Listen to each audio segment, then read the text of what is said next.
さあ、今週も、玩具レビュー生配信の方を始めさせていただきたいと思います。イェイ。はい、ということでですね、先週に引き続きまして、はい、今週もですね、はい、五星戦隊大レンジャーから、デラックスウォンタイガーですね、デラックス大レンジャー五星戦隊大レンジャーデラックスシリーズを、やらせていただきたいと思います。そして今回はデラックスウォンタイガーですね。2号ロボでありますウォンタイガー。こちらの方を生配信レビューさせていただきたいと思います。イェイ。おー、めちゃめちゃかっこいいやつですね。はい、超人気のある、はい、スーパー戦隊デラックスロボなんですけれども、はい、こちらの方を今週の方はやっていきたいと思います。いやね、先週は大レンジャーのね、はい、大連王を、やらせていただいたんですけれども、まあこれがね、結構僕の中では急遽決めちゃったような感じでして、本当はね、もうちょっと、ちゃんと補修をしてからとか、パーツ揃えてからっていう風に考えて温めてたやつだったんですよね。はい。ただまあね、ちょうど時節柄、いい感じかなと思いまして、ちょっとね、見切り発車的にやり始めちゃったもんですから、ちょっとね、大連王の方が割と少し中途半端な形だったんですね、実は。前だれのね、パーツが1個欠品だったとか、そういうのもあるんですけれども、はい、シールがね、剥がれちゃって、なくなっちゃってたり、目玉がね、前のね、持ち主さんが、なんかちょっと違うシールを貼っちゃってたりとか、なんかね、そういう、あとはね、経年劣化で、なんかボロボロになっちゃってたりとか、なんかそういうところがね、すごく散見されてたんですよ。なのでね、ちょっと前回そのまま見切り発車で、そのままやってしまったって形だったので、まあ、それでもね、全然すごくかっこよかったんですけども、はい、今回はね、ちょっとできる限り、ちゃんとした形にしたいと思いましてね、あの後ね、もう、突貫作業で、頑張って、補修作業を行いまして、実はね、今、生配信スタートする前に、もうすでにね、生配信ね、するまで、もうギリギリまでね、補修作業ずっとやってました。もうね、時間が取れないんですよね。だからもうね、できる時にガーッとやるしかないみたいなね。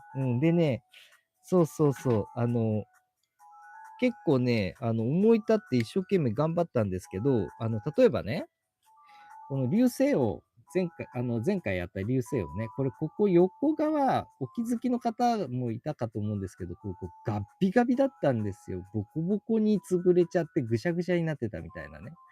さすがにこのね、流星王せっかくかっこいい顔してるんで、なんか嫌だなと思ってたんですよね。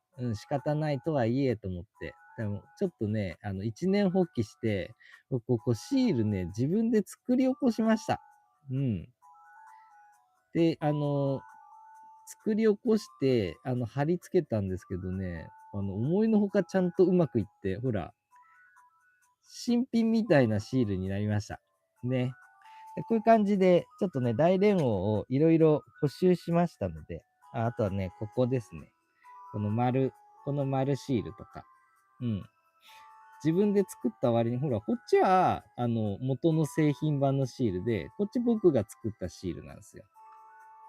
まあ、ほぼ一緒でしょあ、中のここが赤だったか。しまった。もう一回作り直そう。今気がつきました。ミスったことに。まあいいや。はい。ということでですね、ちょっとそういった、回収なんかもね、加えながら、ちょっとこの1週間過ごしておりました。いや、皆様いかがお過ごしでしたでしょうか。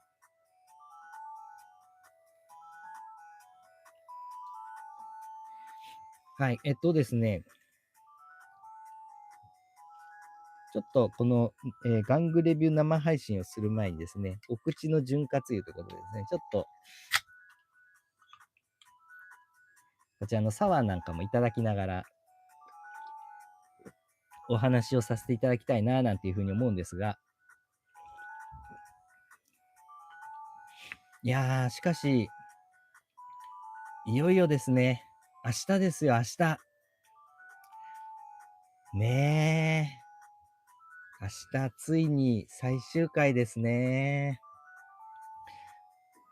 まあ、このね、スーパー戦隊の最終回っていうのもありつつ、今回はね、もう、そのスーパー戦隊そのものですね、歴史そのものの最終回っていうのがね、乗っかってきますからね。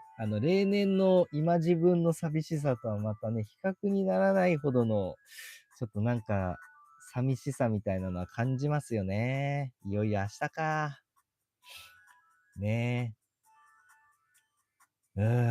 超英雄祭もね、終わってしまいましてね。いよいよもう、これで集大成で、スーパー戦隊っていうのがね、もう、こう、幕を下ろしてしまうんだな、というのがね、すごくこう、しんみりしてしまうものがありますね。まあね、そんな中でも、まあ、ちょうどね、その最終回の前日に、このね、大レンジャーのね、ウォンタイガーやるっていうのも、またなかなかおつなものでいいかな、なんていうふうに思いますね。まあ、ぜひぜひね、まあ、当チャンネルね、生配信でやらせていただいておりますので、はい、もうぜひぜひ皆さんのね、スーパー戦隊の中思い出みたいなのもありましたら、コメント欄でね、お教えいただければ、皆さんとね、こう、語り合いながらね、進めていきたいな、なんていうふうに思っておりますので、ぜひ、コメント欄に書き込んでみてください。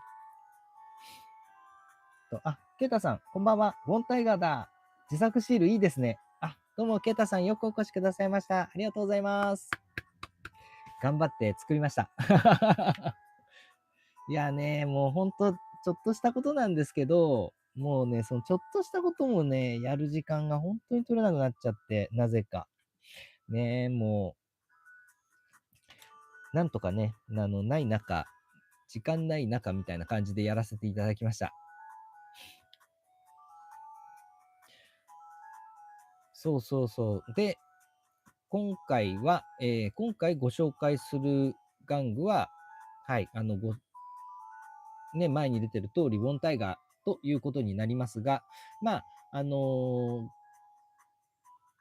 当然ね、こちらのご参加されている方、皆さんよくご存知なのかなと思うんですけれども、まあ、アーカイブをご覧になられる方の中で、あんまり知らないよっていう方もいらっしゃるかもしれませんので、ちょっとさっとね、ささっと、はい、概要を説明させていただきますと、こちらのウォンタイガーは、五星戦隊大レンジャーの2号機ですね、追加ロボということで、登場しました、はい、ロボ玩具になっております。で、この大レンジャーっていうのがね、ものすごく、奇抜な戦隊というかね、もう度肝を抜くような、ものすごいね、お話もね、ちょっとね、びっくりしちゃうようなお話がいっぱいあるようなね、ちょっと突飛な戦隊というかね、型破りな戦隊だったんですけれども、この2号ロボ、それと追加戦士であるね、この騎馬レンジャー、こちらに関してもね、もう本当に、型を破るですね、破天荒な、はい、キャラクターになっておりまして、このかっこいいね、この白虎型の、白虎モチーフの、白のね、白黒の、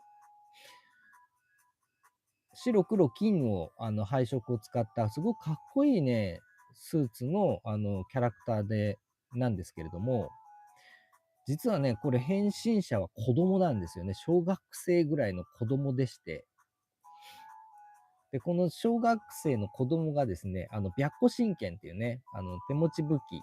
変身武器になるんですけれども、はい、こちらを相棒としてですね、相棒というか、なんかこの導き手としてですね、はい、使いまして、で、このね、少年が変身するやつなんですよね。で、その少年が変身した、はい、騎馬レンジャーが、狩る秘伝銃なんですね。が、こちらのウォンタイガーということになります。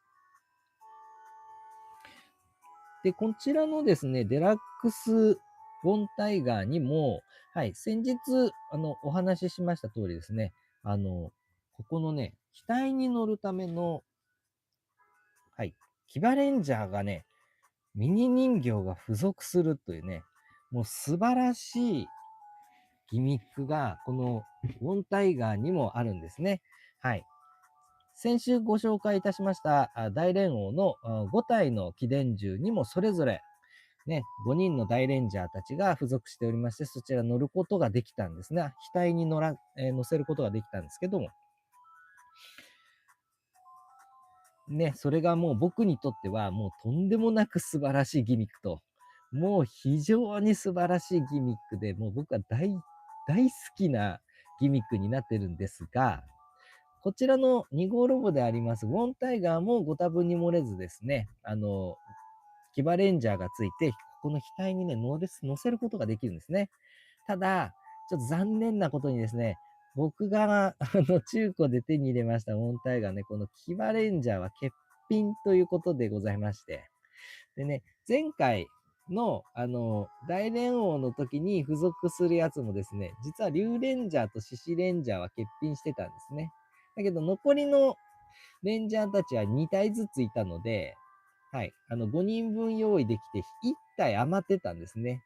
なので、ちょっと今回はこちらの1体余っていた、天風聖輪の補欠、こいつをですね、仮想騎馬レンジャーということで、代立て、ちょっとここに載せさせていただこうかなと。はい。こんな感じでね、騎馬レンジャーを載せることができるんですね。これは非常に素晴らしい。このかっこよさです。このね、ギャバンが、ね、ドルーに乗ってね、こう戦うかのように、一緒にこう、騎伝樹に乗って戦うというね。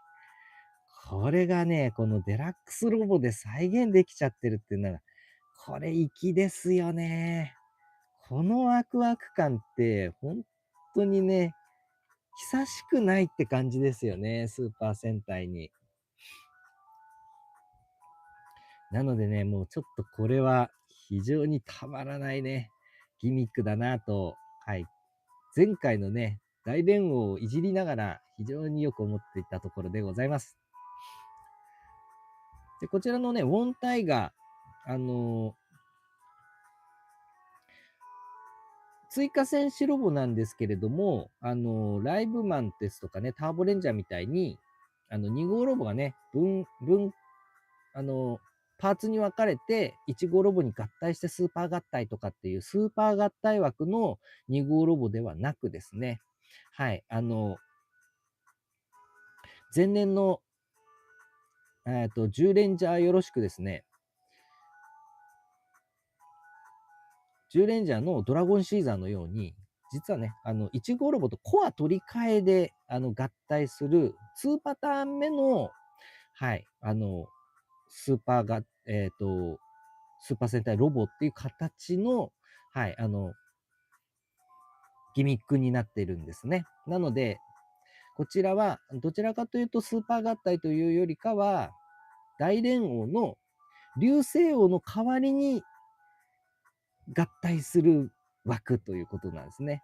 コアチェンジ枠とでも言いましょうかね。うん。なので、変形する、それと合体ロボのコアになるっていうギミックになるんですけれども、その他にですね、さらにもう一つギミックございまして、それがね、ライト&サウンドギミックもついてるというね。そう、大レンジャーのデラックスロボにライト&サウンドも、はい、持ってきた玩具だっていうことになるんですね。なので、ギミックがね、大連王にさらに加えられてるって感じなんですよね。遊びが、ライトサウンドの遊びが加わってるってことになります。そういったような、大まかに、ご説明すると、そういったようなギミックを持ったデラックスロボ玩具ですよということですね。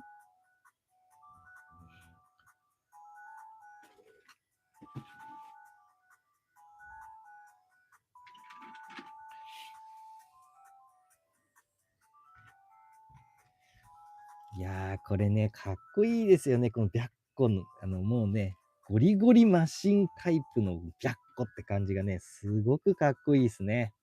うん。そうですね。コメントをいただいております。男仮面ライダーセーバーさん、こんばんは。今日もよろしくお願いいたします。俺が体研究所さん。モンタイガー超かっこいいです。大迫力です。どうも、男仮面ライダーセーバーさん、よくお越しくださいました。ありがとうございます。いやーもうね、僕も、いつ生配信でね、ご紹介しようかとね、こう、ちょっとね、ワクワクしながら待っていたんですけれども、いよいよ、満を持して登場って感じでね、はい、非常に今日は楽しみにしておりました。チアさん、お疲れ様です。最終回一挙、配信でちょうど大レンジャー最終回見てテンションマックスです。タイムロボ改造作業中です。どうも、チアさんよくお越しくださいました。ありがとうございます。そしてついにタイムロボ改造作業に着手されたということでですね。それはもう非常に楽しみにしております。僕もね、早く作りたいな。タイムロボね。もうほんとね、SMP のね、最高傑作だとね、僕は本当にずっと言ってるんで、もうね、作りたくてたまんないんですけど、なかなか時間が持てずに。でも、そっかそっか。そうですよね。最終回がね、YouTube で今ね、そう、各ね、歴代のスーパー戦隊の最終回がね、一挙放送になってるんですよね。大レンジャーの最終回ね。これ、すごい最終回でしたよね。なんか、ね、よく言われるのが、ザ、なんかそのスーパー戦隊の中での、数少ないバッドエンドというか、なんかね、そういう感じの、なんか、綺麗な感じではないというか、単純な終わり方じゃないんですよね。でここら辺がね、大レンジャーの深いところで、全然ちゃんと終わんないんですよ。なんかね、王道だと、ね、やっぱり例えば獣王者とか、なんてね、あとは、なんだろう、パッと思いつくところだと、竜奏者とか、竜奏者なんてね、最後のラスボスエラスとね、最後戦って、で、コウが死んでね、吸収されちゃうところを、残りのみんながね、力を合わせて戦って、最後コウを救出して、ラスボスエラスを倒して、で、それでハッピーエンドって感じですよね。獣王者もね、最後ね、ワイルド搭載ドデカキングがね、になって、巨大戦まで行って、地球ビーム放って、ね、倒して、それで地球に平和が戻って、それで10万たちは10万ワールドに帰って、ヤマト君は元の生活に戻ってハッピーエンドみたいな。要はそういうふうに、ね、敵を倒してタスクをね、完遂して、平和になりました、ちゃんちゃんで、みんな平和になって、次のね、今まで通りの平和な生活に戻りましたよで終わるっていうのが、大体セオリーじゃないですか。だってそもそもね、子供たちが見るものですから。大体そんな感じですよね。なんですけど、大レンジャーはね、すんごい違うんですよね。全然違うんですよね。うん。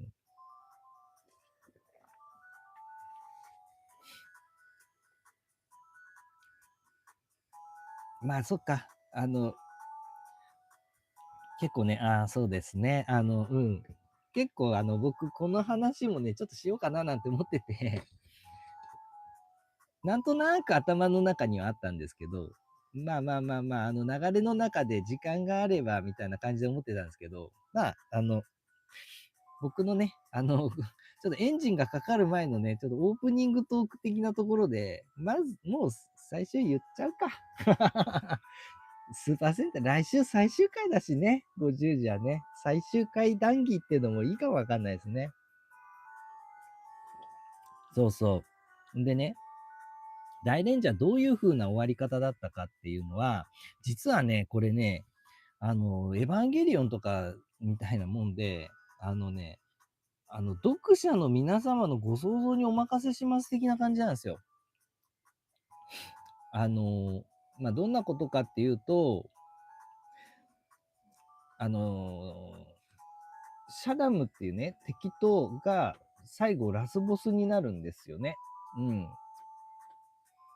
で、ここら辺もね、結構、いろいろ話入り組んでて、もともとゴーマっていうね、組織なんですけど、まあ、悪魔みたいなやつらですね。悪霊みたいなやつらの組織なんですけど、でこれが蘇っちゃったと。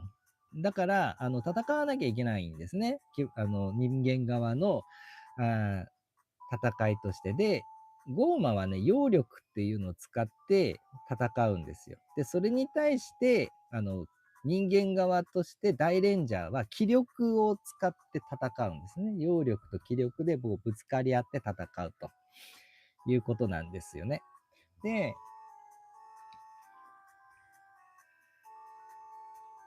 まあそのね、ゴーマの方も、人間と同じようにね、位がありまして、ゴーマ皇帝っていうのがいるんですよね。で、そのゴーマ皇帝っていうのは元老院っていうところから指示された形で皇帝行為を継承するんですよ。で、そのね、ゴーマ、物語の、進んでる時もね、やはりこのゴーマの頂点にはゴーマ皇帝っていうのがいるんですね。ゴーマ15世っていうのがいるんですよ。で、こいつが、のも、元に、こう、大神官とかですね、元老院とかですね、あとは、行動隊長みたいな奴らがいたりして、で、そいつらと、大レンジャーたちが戦っているんですね。で、その大レンジャーたちを導くですね、導き手が同志閣っていう人がいまして、で、彼がですね、師匠みたいな感じで、大レンジャーたちに、この気力を使った戦い方を教えてるんですよ。で、彼が、司令官ポジとして、大レンジャーたちを導くんですけど、実はそもそもこの同志閣も、実はゴーマ一族だったっていうね。で、なんだったら、ゴーマの皇位継承権を持っているやつなんですよね。同志閣そのものが。で、まあ、なんやかんやありまして、なんやかんやがものすごいあるんですけど、最終回近くになるとですね、あの、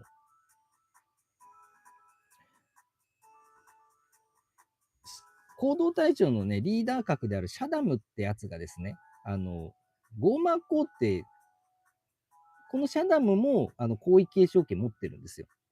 で、最終的に、その、大人竜っていうね、すんごいやべえドラゴンがいまして、こいつがね、あの、人間とかゴーマとか関係なく全部をぶっ壊していくっていう災害みたいなやつがいまして、でこいつがね、3回ぐらい登場してね、3回くらい破滅の危機が訪れるんですけど、そのたんびに、もう人間とゴーマで争ってる場合じゃねえとか言って停戦協定を結んだりするんですけどね。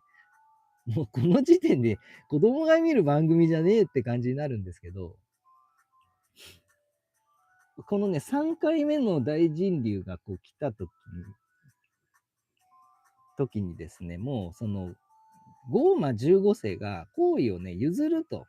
で、次の代のやつに譲るためのね、皇位継承をやるよと。で、停戦協定を行ったんで、同志核がですね、ゴーマに戻ってきてるんですね。で、ゴーマの中で、その、シャダムと、同志核がですね、次の第16世のゴーマ16世の座をめぐってですね、戦うわけです。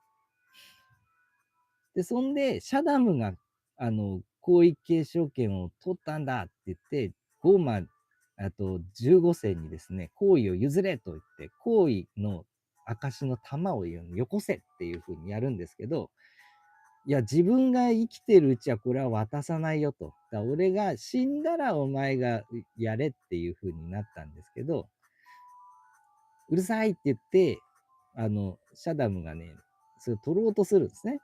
そしたら、ゴーマ15世に、えいって言って、吹き飛ばされるんですけど、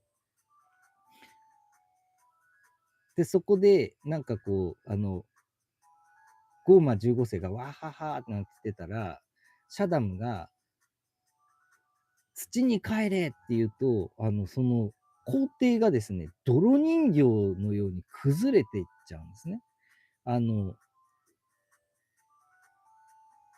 戦闘員、ゴーマの戦闘員のね、泥人形の土くれと同じような感じで崩れていくんですよ。で、なんでやねんっていう風になったら、これネタバレになっちゃうんですけど、あの、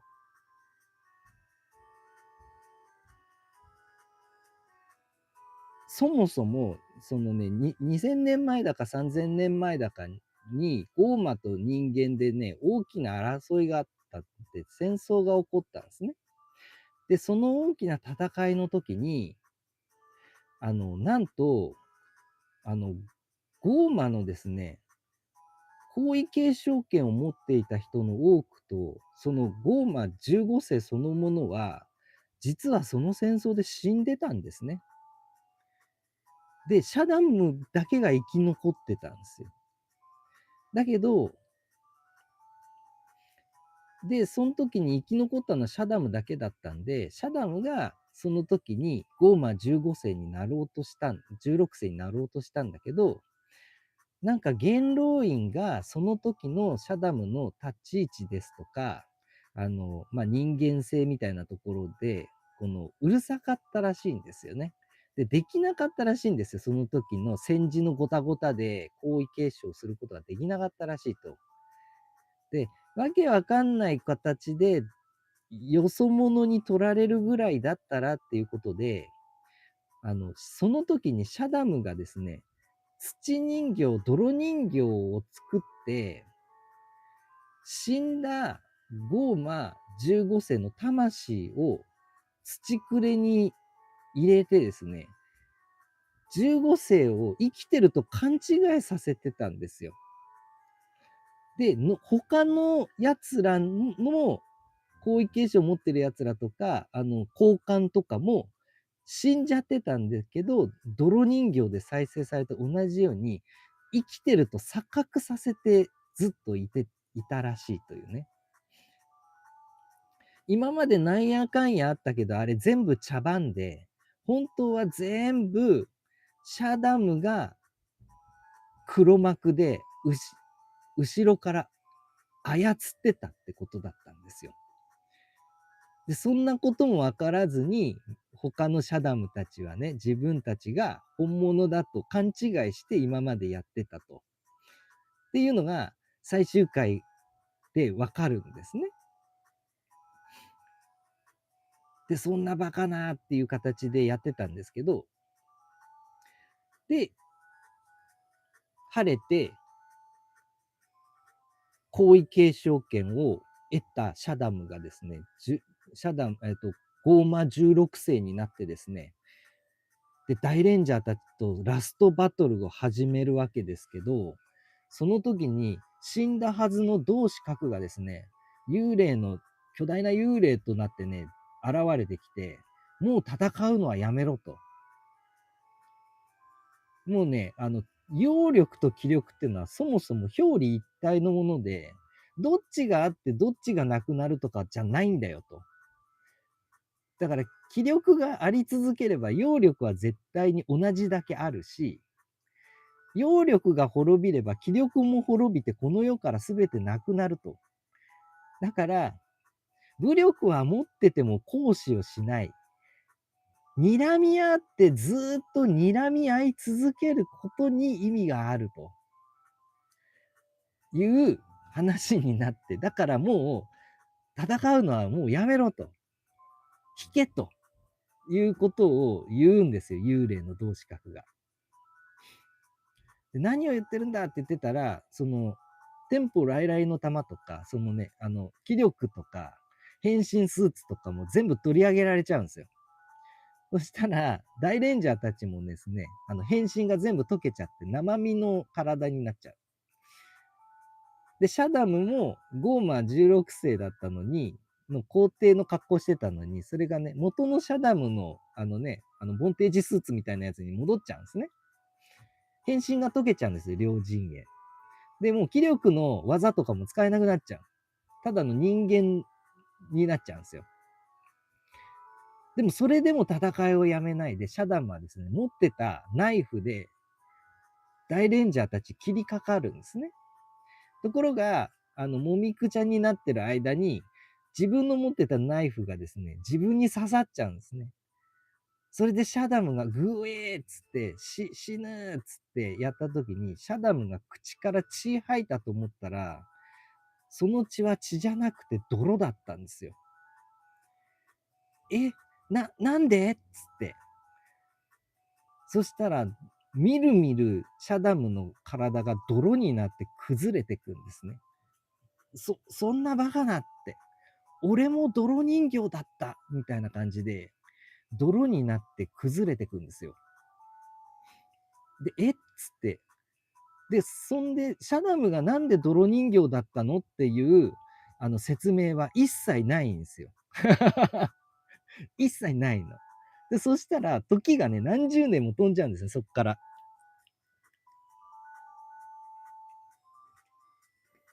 で、飛んだら、次のシーンでは、もう、大レンジャーがね、代替わりして、二代目大レンジャーが、なんか戦い始めてるんですよ。で、二代目大レンジャーたちが戦ってる後ろでですね、ヨボヨボのおじいさんとおばあさんになったですね、大レンジャーたちが、あの、ニコニコ眺めながらですね、戦いは続くんじゃみたいな感じで終わるんです、最後。というね、なんだかよくわかんないエンドなんですよ。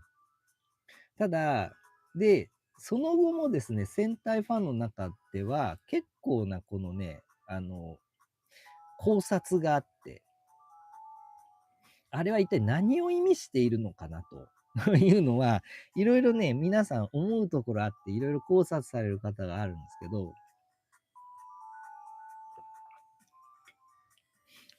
でもね、僕ちょっと、で、まあ、いろんな方のね、考え方とかはいろいろあるので、それはちょっとね、おのおの調べていただいてって感じで、ね、全部説明してると、それだけで2時間ぐらいになっちゃうんで、やめますが、僕の考え方はちょっと皆さん、今僕が見た方の意見とはちょっとまた違う意見でして、あの、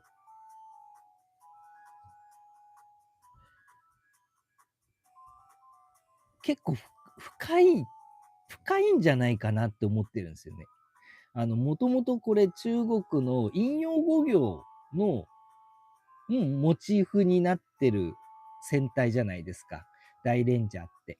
中国武術的なところから発祥して、なんかね、八卦思想であるとか、五行陰陽思想ですとか、道教とか、そこら辺の話も少し交えてくるわけじゃないですか。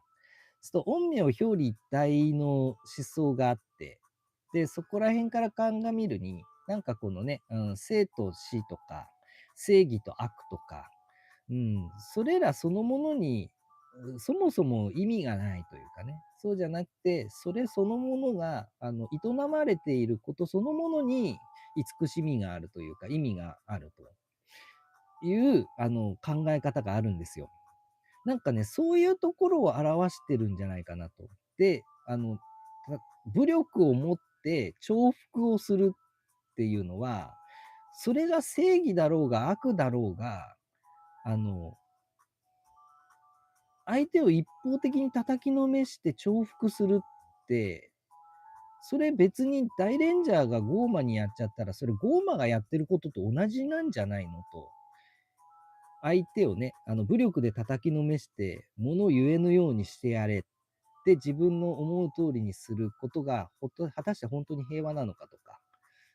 だからそのゴーマンもひっくるめてみんながただただいるっていうことそのものに、存在することそのものに意味があるんじゃないかと。だから表裏一体なんだと。気力と揚力は表裏一体で、どっちがあってどっちがなくなるとかそういうのじゃないと。だから拮抗しろと。でも拮抗すると戦い合うじゃないですか。で、争いが膨らんで、両者が死にまくるじゃないですか。で、こうなると両者が滅んじゃうじゃないですか。だからそれはダメじゃないですか。だからそういうことをやっと神様が起こるよっていうことで出てくるのが大人流なんですよ。お前らやめるんだったら、お前らそんなんやるんだったら、お前らもろとも全部滅ぼすみたいなね。破壊神みたいなやつが来るんですよ。だからみんな怖くなってやめるじゃないですか。つまり共通のでかい敵があると、戦いが止まるんですよ。だから、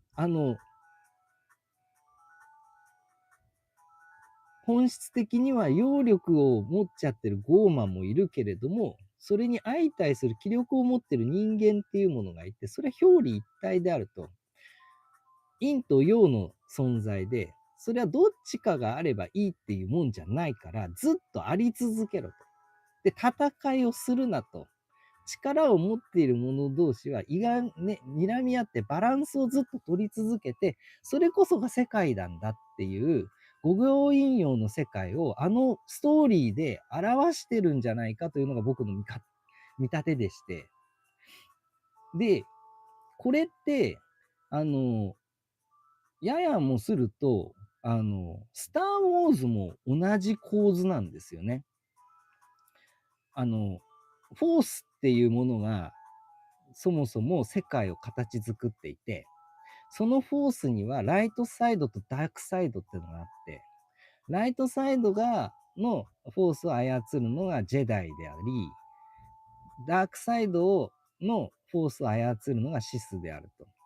で、シスとジェダイっていうのが、どの時代にもあり続けて、でお互いがお互いに拮抗し合っている状態が正常な状態。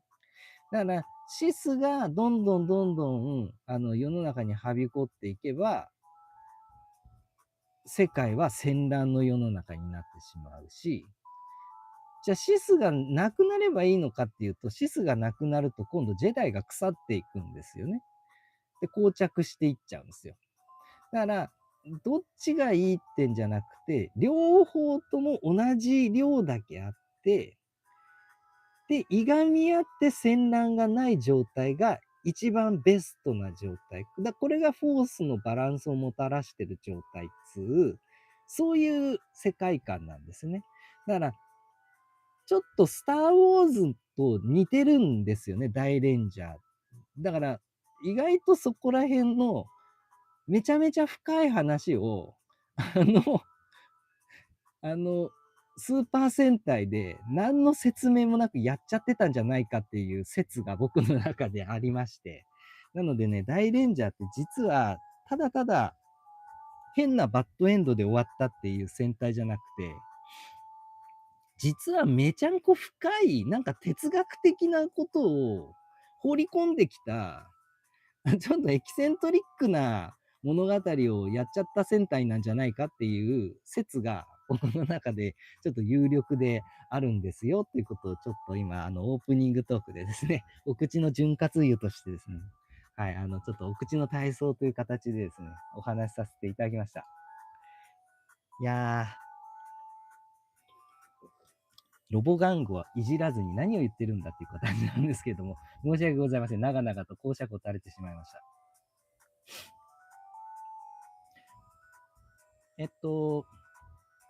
男仮面ライダーセイバーさん、騎馬レンジャーを手にできることを願っています。乗せるの見事です。素晴らしいです。ありがとうございます。いやね、もうね、こいつ単体で多分出てくることってもうないんじゃないかなというのがありまして。だからもう、この子を、使ってですね、もう塗っちゃおうかなと。これ真っ白に塗って、それっぽく黒とね、金で模様を描けば、もうそれで騎馬レンジャーでいいんじゃねえかなっていうのはちょっと思ってます。最悪肩のアーマーとか、なんかエポパテとかで持っといて、なんかそんな感じでやっちゃえばいいかななんていうふうにはちょっと思ってます。チャーさん、最後のカットは大連王のアップでした。最終回ですか。そうでしたっけ。そうなんですね。いやー、でもなんかいいですよね、そういうの。僕この間、ちょっと、サンバルカンの最終回見たんですけど、サンバルカンもそんな感じでしたね。最後、なんやかんや、エピローグがあって、その後、サンバルカンと長官がですね、こう、動物園の中、こうやって歩いていく、並んで歩いていって、ナレーションでね、これで地球の平和は保たれた、ありがとう、サンバルカン、みたいな感じで言うんですけど、最後にサンバルカンロゴがドーンと来て、ありがとう、サンバルカン、そしてさようなら、サンバルカンロボで終わるんですよ。一番最後のセリフ、さようならサンバルカンロボなんだと思ったんで、なんかちょっと感動しちゃって。サンバルカンじゃなくて、サンバルカンロボの方が重要なんだって思って。歌舞伎とかでも一番の大御所が最後に来るじゃないですか。映画とかでもそうですよね。一番最後に監督の名前が出てきたりするじゃないですか。だから一番最後に来るやつが一番偉いじゃないですか、なんか。やっぱり、ロボを大切にしてるんだな、戦隊はっていう、なんか主役はやっぱロボなんだなっていうのをちょっと感じて、嬉しかったです。大レンジャーもそうなんですね。それはとっても素晴らしい。男が仮面ライダーセイバーさん、ヒーローたちの戦いは終わらないですね。悪は多いので続きますね。ゴーマはゴーマ族ですね。衝撃の展開でしたね。大レンジャー世代で大好きです。大レンジャーはターボレンジャー以来の映画公開でしたね。そうですね。うん。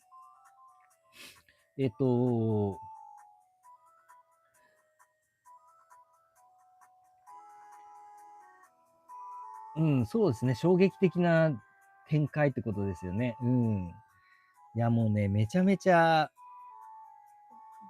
なんかこう、素直にとっても、素直にこう話をこうね、受け取っても、どう解釈していいのか、ちょっと困ってしまうような感じのね、シンプルな流れではなかったものの、やっぱりね、それ以外の部分ですごくキャッチーじゃないですか。スーツもね、歴代の中でもね、トップクラスにかっこいいスーツだし、アクションもね、すげえかっこいいし、ロボもめちゃくちゃね、キャッチーでかっこいいし、ギミックもあるしね。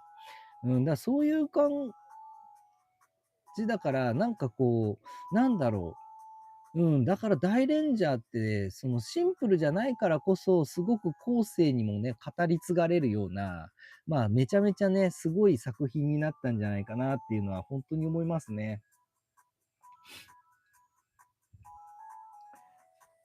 ターメリさん、こんばんは。どうも、ターメリさん、よくお越しくださいました。ありがとうございます。いやー、いろいろ、わーっと、講釈を垂れてしまったのですが、はい、メインはですね、こちらのロボットで遊ぼうというのがメインでございますのでね、ちょっと早速遊んでいきたいな、なんていうふうに思います。まずはですね、こちら、起電銃モードですね。白個の起電銃モードでございます。こちらの起電銃モードなんですけれども、はい。これめちゃくちゃかっこいいですよね。うん。今までの貴殿銃とはちょっと一線を画した直線がね、ものすごく多い、まあ、ザ・メカっていう感じに、ちょっとね、変わったんですよ。なんかそこら辺もね、大連王との差別化があって、すごくいい部分だなと思ったりします。で、大連王の、あのね、きえっ、と、貴殿獣たちと一線を画すっていう部分で言うと、デザイン面もさることながらやはりギミックとして、ライト&サウンドギミックが搭載されているっていうことですね、今回は。ここボタンが2つありまして、ここ1個押すとですね、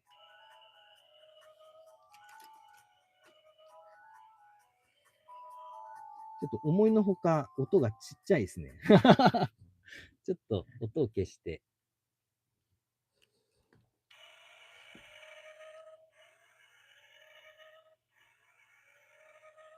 という方向音と、あ、こっちが方向か。こういう感じで、鳴って口の中が開いたり、これが歩行音ですね。歩行。ガッチャン、ガッチャン、ガッチャンって。動いてるような音が、はい、光りながら鳴るということですね。で、ここに、玉がですね、7つありまして、月火水木金土日っていう風にね、中に書かれてるんですけど、これね、見えないんですよね。見えない、クリアパーツで見えないんですけど、彫られてます、モールドで。で、こいつらは、口の中にですね、入ってる玉もあるんですけど、これ外して好きな、玉を口の中に、セットすることができます。これ外すことができてですね。はい。で、これをどれをセットしてもいいっていう感じなんですけど、いかんせんね、どれを入れてもですね、あの、よく見ないとわかんないっていうね、問題があるので、まあいいかと。まあそういう、あれもありますよってことですね。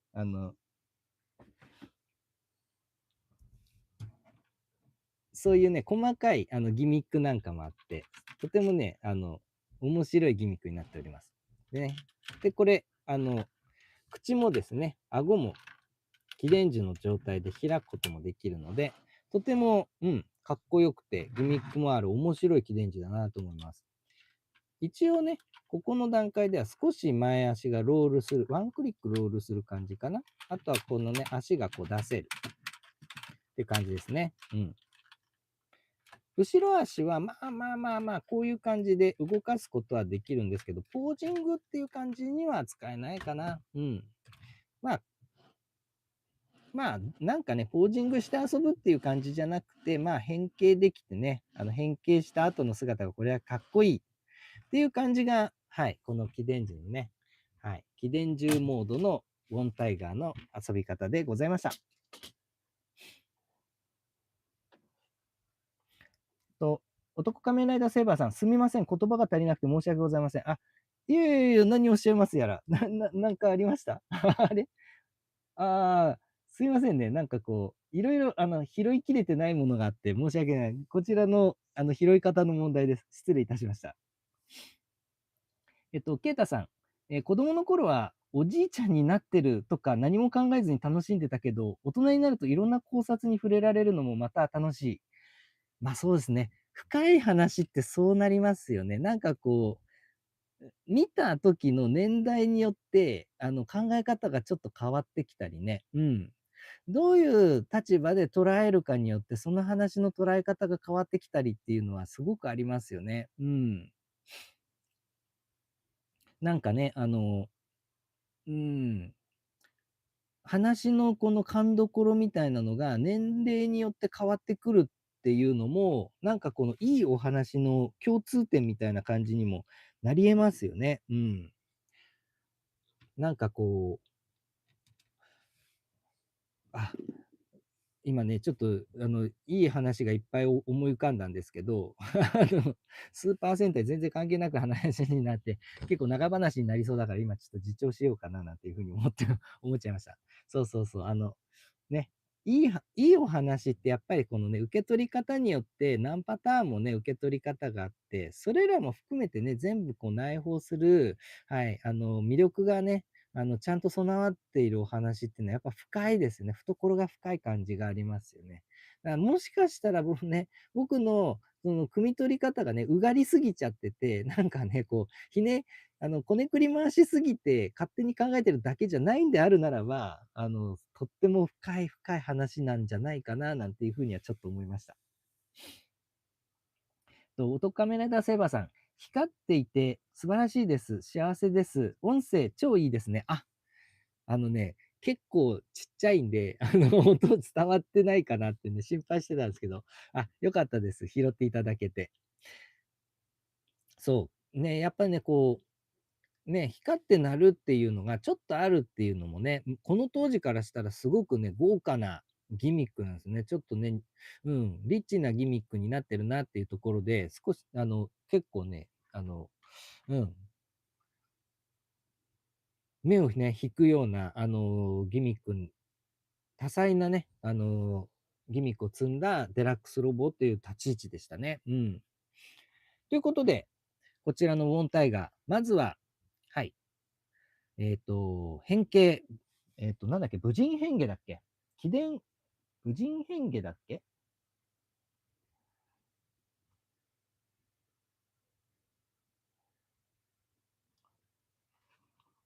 えーっと、あんま書いてないな。失礼いたしました。確かそんな感じだったような気がします。ちょっとすいません。うろ覚えです。はい。変形させていきたいと思います。まずはですね、こちらのね、尻尾、こちらを取り外します。で、大連王の時は、大連王のね、剣は、完全なる余剰パーツというかね、スーパー戦隊のね、恒例だった剣とか武器は余剰パーツっていうののね、例に漏れずっていう感じだったんですけど、モンタイガーはね、ちゃんと尻尾として組み込まれてるので、この状態で余剰パーツがないっていうのは、とっても素晴らしいことですね。うん。はい。ということで、尻尾取り外します。で、そうしましたら、これ、後ろ足ですね。でこちら、後ろ足を一旦こう外しておいてですね。そうしましたら、こちらを、すいませんね、これ経年劣化でちょっと硬くなってるんですけど、はい。こうやって、サイドにクランクで起こしていきます。ここがね、結構硬くなってるんですよね。できた。はい、ここでクランクになっておりまして、で、こうなると中にね、スペースができるので、後ろ足をこうぐるっと回せるんですね。で、足首を内に入れたら、このまま前へスライドします。よいしょ。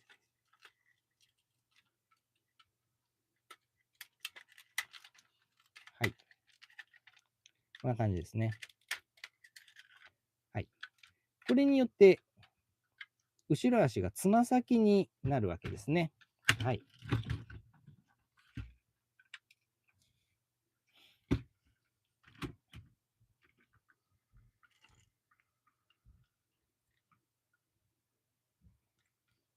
はい。そうしましたら、今度上半身。上半身はここにね、バーがありまして、この胴体バーをこうやって前に起こすと、前にクリックで起こすことができます。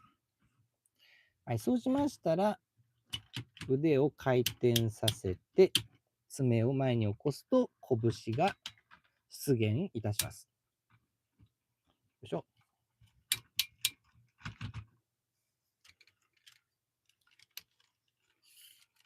はい、そうしましたら、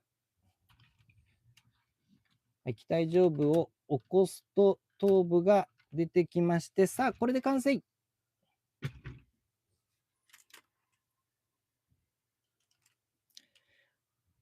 貴殿武人、ウォンタイガーだ、イエイ。おー、変形できました。そしてですね、こちらの剣の方もですね、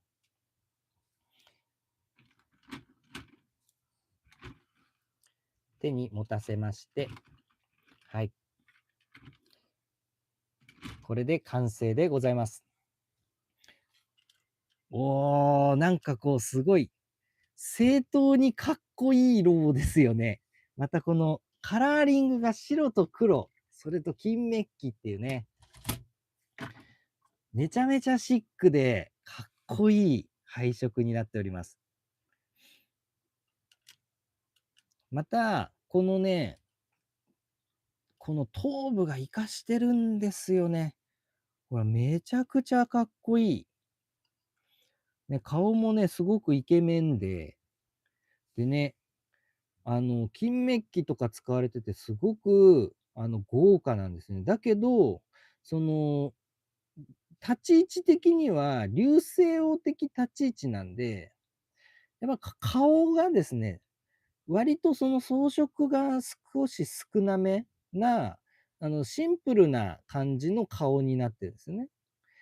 にもかかわらず、ちゃんと金メッキとかでいろいろ装飾されてるので、うん、シンプルなんですけど、うん、ちゃんと豪華な感じがあって、すごく、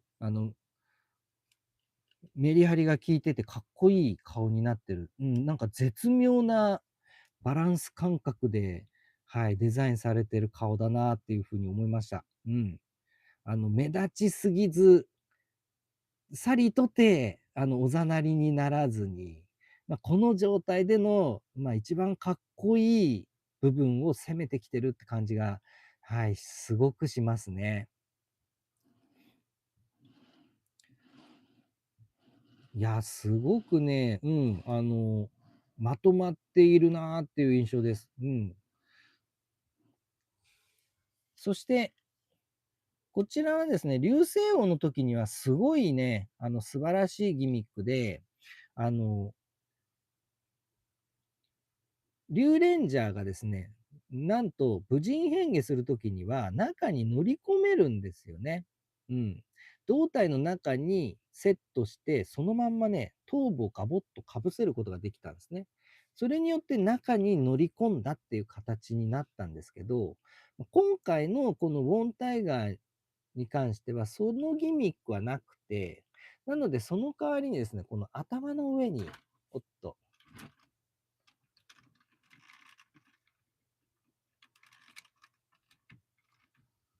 はい。騎馬レンジャーをセットすることができるというね。というね、はい、ニンニンジャー的な感じの遊び方をすることができます。うん。これはちょっと懲罰石っぽくて、あれですけれども、一応そういう風な遊び方をすることも可能です。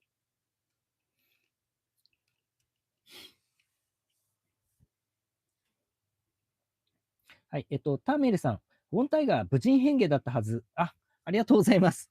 やっぱり合ってました。よかったよかった。本当にね、びっくりするぐらい僕ね、うろ覚えで喋るんで、たまに間違えます。たまに盛大に間違えてることあるので、その時はご指摘をお願いいたします。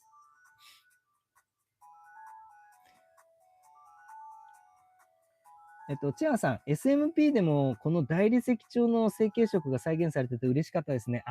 そうですね。そうそう。このね、ホワイト基調なんですけど、これね、白じゃないんですよ。これよーく見るとですね、このチャーさんおっしゃってるように、ほら、ちょっとね、白の中に粒みたいなのが入ってて、大理石っぽいんですよね。うん。このデラックスのこのホワイトの設計が、すごく、うん、豪華な感じでかっこいいんですよ。で、これがね、なんと SMP でもね、同じように再現されてるんですよね、このリッチな感じが。でそれがね、素晴らしいなっていうお話なんですけど、僕もね、ちょっとそれ、やる際にどうしようかなと思ったんですけど、僕ほら、チアーさんもそうですけど、塗るじゃないですか。これ塗るとき、どうするっつって。塗らなくていいかみたいなね。白に関してはみたいな。でもなんか塗らなきゃ塗らないで、なんか他との整合性取れなくなりそうな感じもするしな、みたいな。僕なんとなく、思ってたのが、大理石調のホワイトの成形の上に、パールホワイトだけ吹いて、その上からこう、トップコート吹けば、なんか塗った風だけど、下も隠れずに済むかなぐらいに思ってて、それでやりたいななんて思ってたんですよね。と思っていたことを今思い出しました。チェアさんのこのコメントを読んでいて思い出しました。ありがとうございます。ケイタさん、今見てもかっこいいな。懐かしい。そっか。ケイタさんはね、この頃ですもんね。オンタイムがね。いやー、これすごいよな。いや、子供の時にこれプレゼントされたら本当嬉しいでしょうね。うん、かっこいいもん、単純に。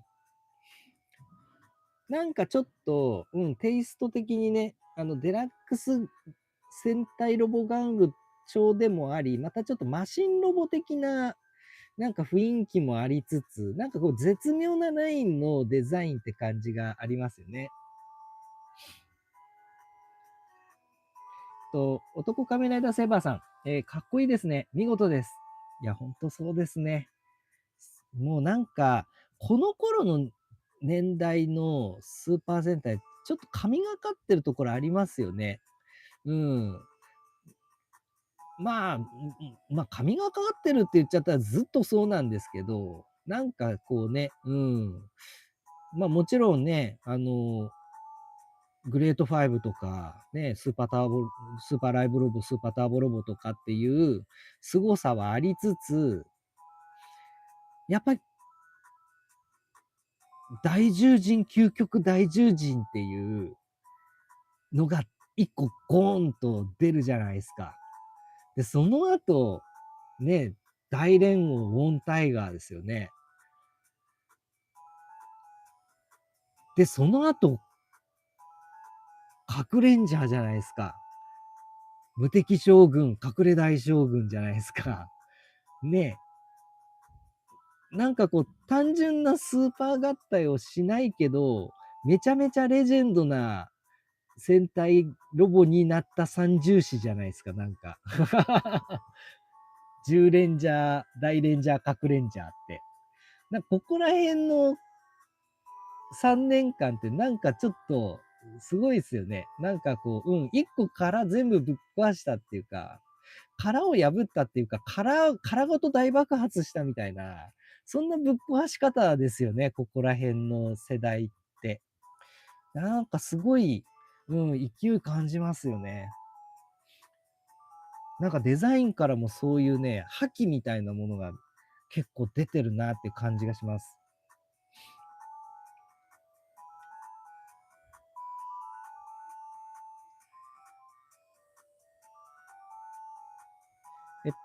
ケイタさん、当時これしか買ってもらえなかったから、肩展開して顔変えて単体強化形態で遊んでました。あ、なるほどね。これを、これをこうして、これこうしてみたいな。こういう感じですよね、要は。こういう感じのパワーアップっていう感じですよね。これが単体騎馬大王みたいなね。でも、これ斜めにしたいの分かりますね。僕もそれやりました。今、これを買って遊んで、真っ先にやったのは、やっぱこれ、斜めの方がかっこよくねっていう。斜めにすると超かっこいいんですよね。それめちゃめちゃ僕も思いました。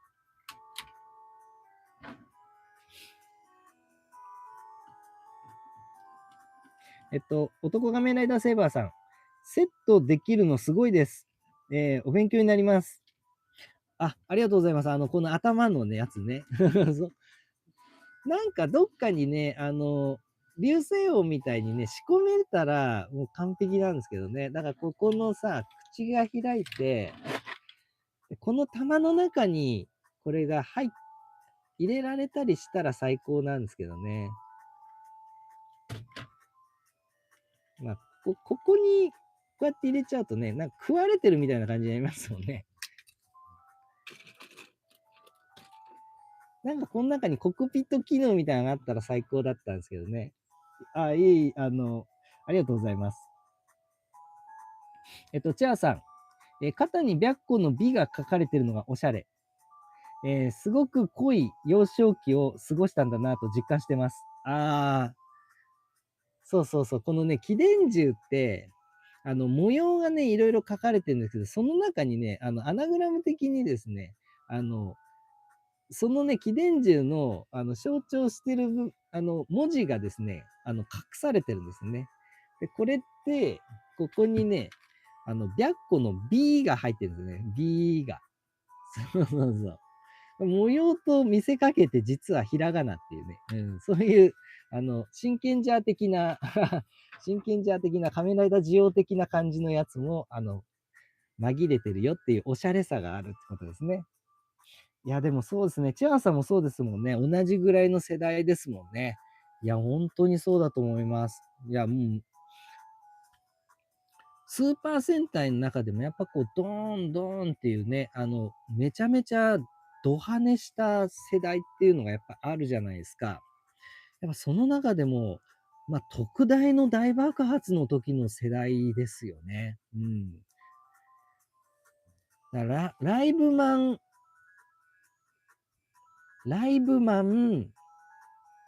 ターボレンジャー、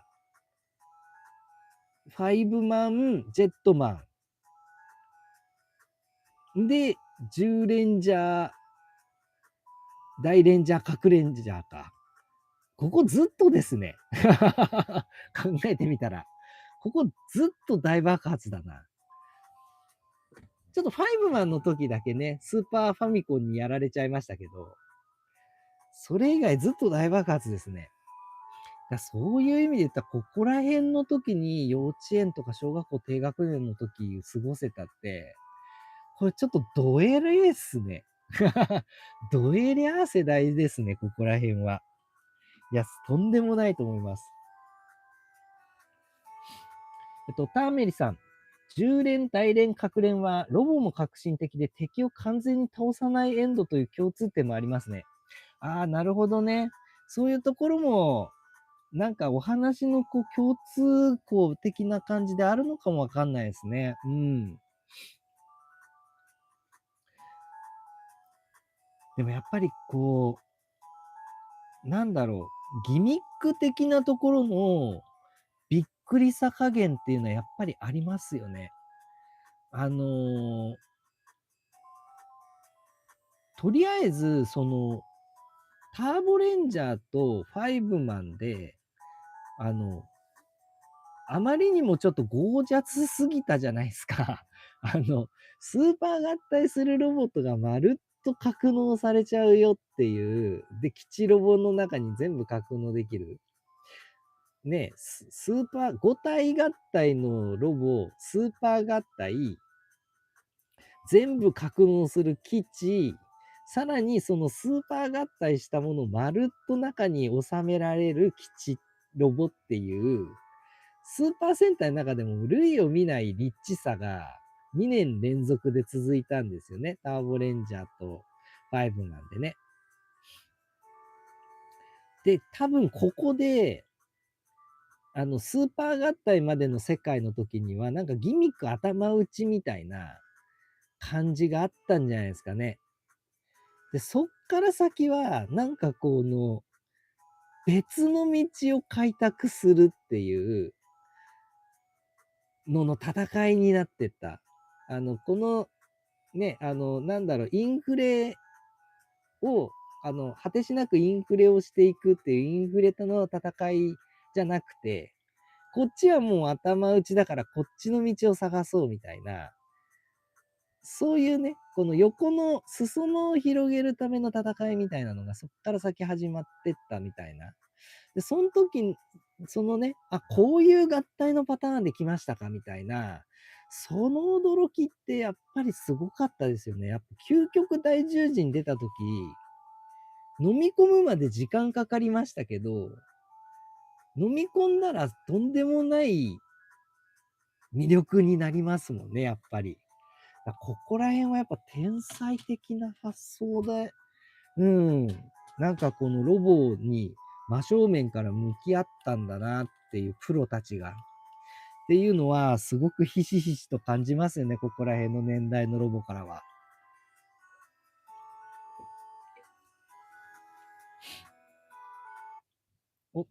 やべ。はい、ということでですね、この非常に素晴らしいボンタイガー。ここに、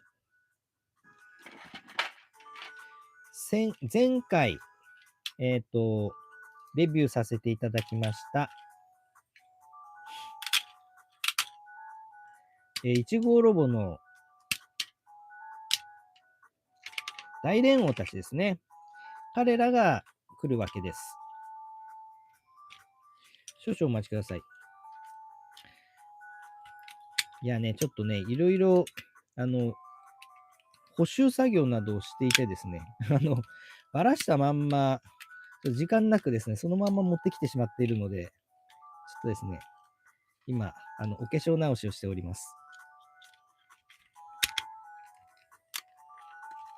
よいしょっと。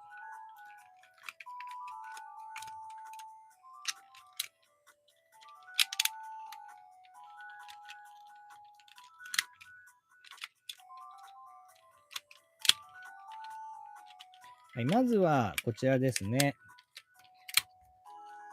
対になります。はい、1号ロボの流星王ですね。はい。こちらの流星王と比べると、もうこんなサイズ差があるんですよね。なんだったらちょっと、大連王のサイズにちょっと近いというかね、大連王はもっとでかいんですけど、まあ、どちらかというとね、合体後ぐらいのレベルの差がありますよね。これが1号でこっちが2号みたいな感じですよね。この差はすごいな。まあ、それだけにやっぱりこのね、2号として出てきたっていうのの、まあ、ちょっとね、そのリッチさぶりというかね、特別感みたいなのが出ますよね、これで。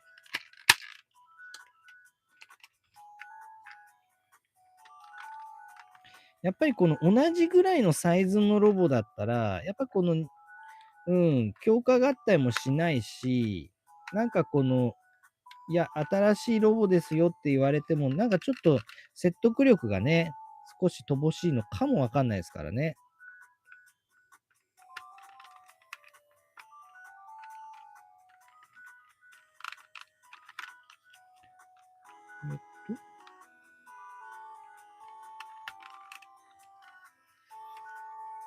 そして、他の秘伝獣たちを並べたいと思います。はい、聖獅子と聖天魔。そして、こちらが、聖麒麟ですね。これか。そしてこちらが、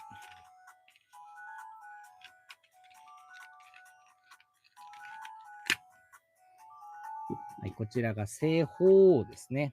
はい。前回ね、ここね、すげえハゲてたんで、ちょっと金色で塗りました。で、ここら辺もそうですね、目が、もうシールでやられちゃってたんで、ここをね、塗りました。ここら辺もね、もうガビガビだったんで、ここも塗っちゃいました。でね、ここら辺もね、メッキがもう剥がれまくってたんで、はい、ちょっと綺麗にね、塗り直して、ね、これ目も、塗り直したり、あとね、頬のね、ここが、シールがね、もう完全になくなっちゃってたんで、金メッキだったんですね、完全に。だから、ここの頬当ての方のシールも自作して作りました。というね、細かい作業をしておりましたね。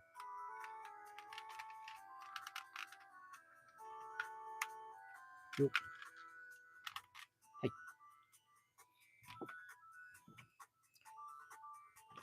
と、このような形で、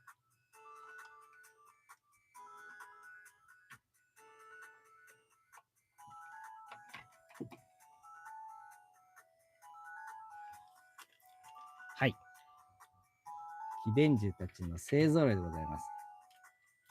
おー。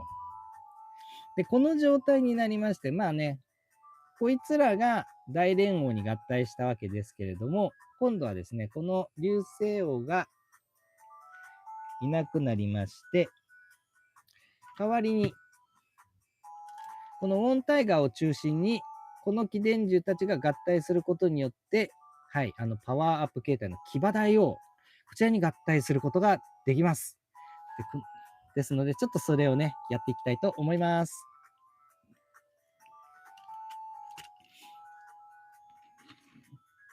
と、ここでですね、なんと、この状態だけだとですね、なんと騎馬大王には合体できないんですね。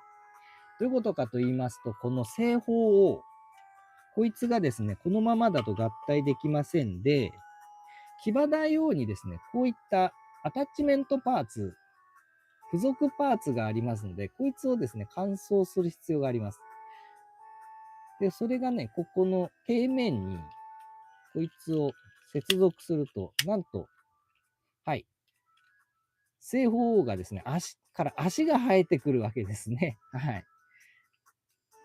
これはこれですごくいいんですけど、この状態の方がね、西方王として、リッチになって、すごくいいんですが、ただこうなると、大連王の時にこいつは余剰パーツになるというね、ジレンマを抱えることになるというね、ちょっと釈然としない仕様ではあるものの、まあ、そういったような仕様になっております。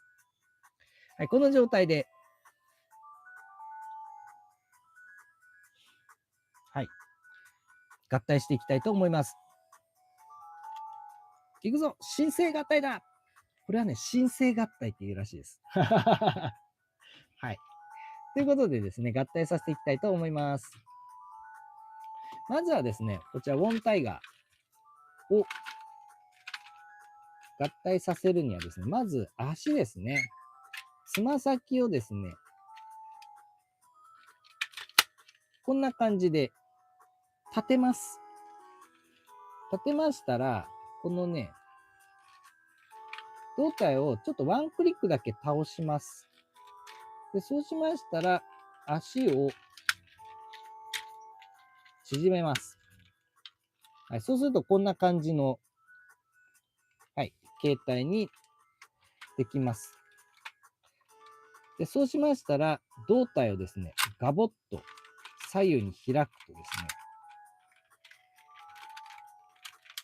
はい、こんな感じで、胸がね、大胸筋がめちゃめちゃ発達するわけですね。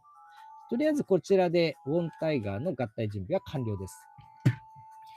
そうしましたら、こちら、正麒麟ですね。正麒麟は大連王の時と全く同様です。このね、正麒麟と正天馬に関してはですね、もうすがすがしいまでのですね、台車というか、特段何らのギミックも許しないというね。はい。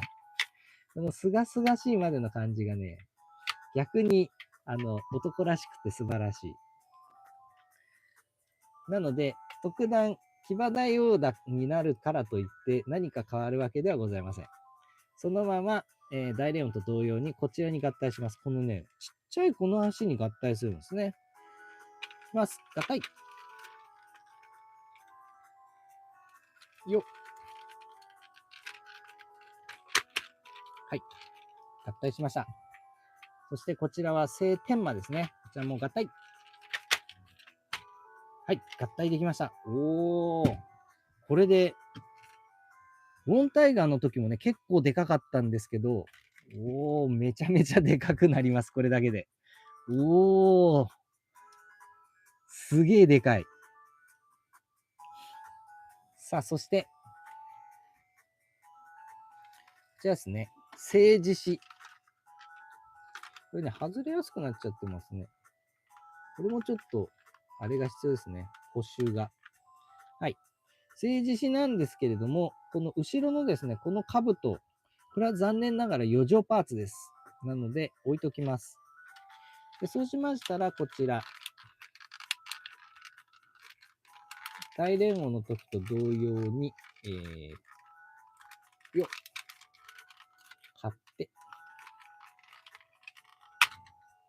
はい。もう一個は。はい。このように、はい。足と胴体を分離させます。はい。そうしましたら、ウォンタイガーのこちらの肩ですね。この肩をサイドに展開します。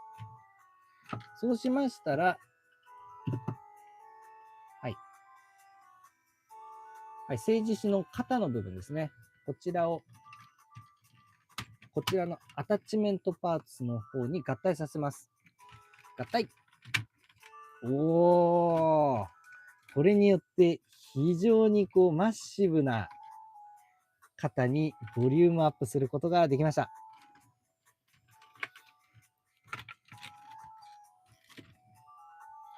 はい、そうしましたらですね、今度背中側ですね。背面。この背面に、政治史のですね、この合体ジョイントを起こして、なんとこの大連王のね、胸部パーツは背中になるんですね。背中側に、これは一旦ちょっと起こしといて、背中側に合体。はい。こんな感じで、大連王のね、胸部が背中、丸々背中になるんですね。はい、そうしましたら、正方王ですね。アタッチメントパーツを取り付けました正方王。こちらを、こんな感じで、翼を丸めましたら、この拳をですね、この足で挟み込むようにしてセットします。よっ、合体。はい、これで持つことができました。武器として持つわけですね。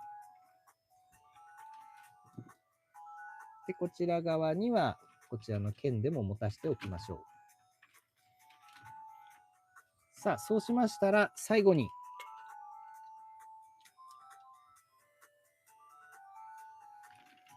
後ろにフードとして携えておりましたヘルメットの方をメットオン。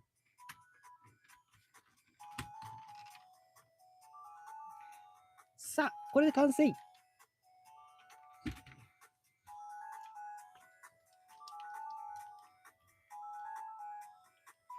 騎馬大王だ、イエイ。おー、合体できました。騎馬大王です。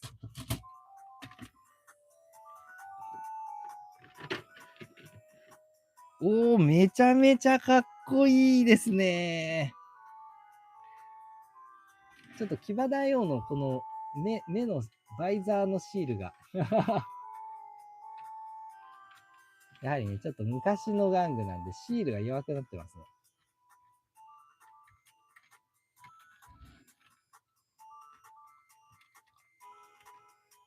このね、シールをやるときにね、このね、ビクトリーロボの剣がすごくいいんですね。軟質なんで。シールを傷めずにこう、押さえることができるというね。はい。おー。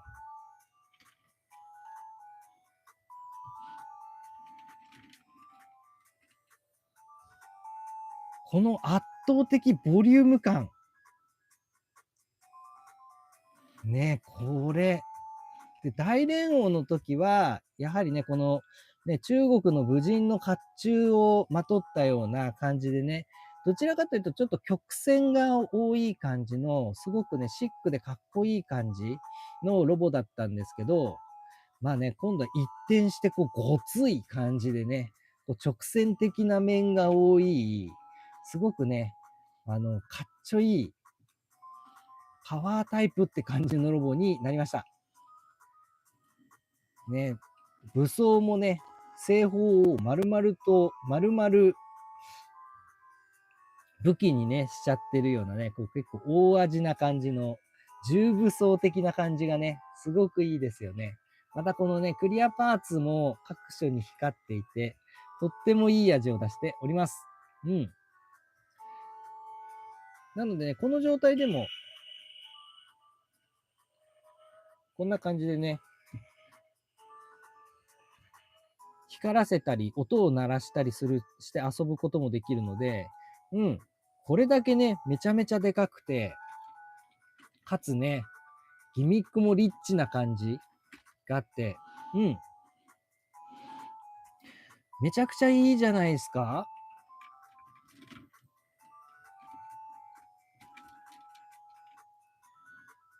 非常にこのね、かっこいい。かっこいいし、まとまりもね、すごくいいですね。で、顔の系統も、全然違ってね、大連王の時はね、やっぱり丸みを帯びたヘルメットで、結構ね、ツインアイですごくかっこいい感じだったんですけど、今度はね、バイザー型で、これはこれでまたね、とってもいい味を出してるしね、頭に王冠みたいなのかぶってるので、なんかね、こう、武人というよりかは、大王っていう感じになりますよね。偉い人って感じになりますよね。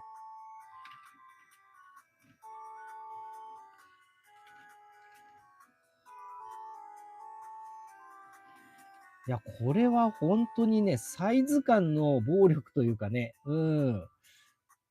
サイズがめちゃめちゃでかいんで、その満足感はすごいですね。やっぱり、なんかスーパー合体させた、スーパー合体ロボとサイズ感はもうほぼほぼ同じって感じ。うん。このボリューミーな感じっていうのがやっぱりね、とってもいいですね。ちょっとそのスーパー合体ロボのサイズ感っていう意味で言うと、よいしょ。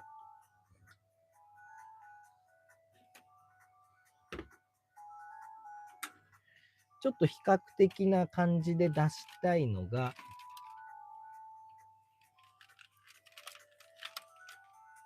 ドドドドドドドドド。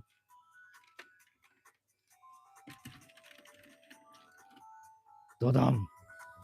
はい。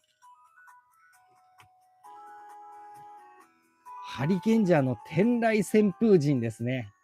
はい。この天雷旋風陣と、まあ、ほぼ同等ですよね。ボリューム感的には。ちなみにこれ3体合体です。ロボ3体合体。で、こっちは、ロボと起電銃の合体ですんで。いかにこのボリューミーかってことですよね。でかさがすごいんですよ。だからこう、ギミック的には、号来旋風陣にも至ってない感じの構成なはずじゃないですか。にもかかわらず、天雷旋風陣とほぼ同じサイズというね。このサイズの暴力感っていうのは、満足感としてはすごいものがありますよね。ちょっとこの天雷旋風陣をはけさせていただきます。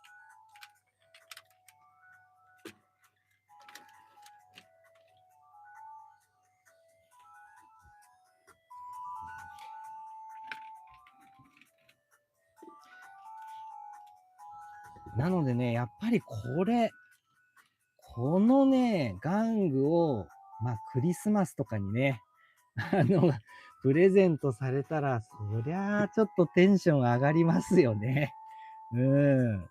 満足感がもう全然団地です。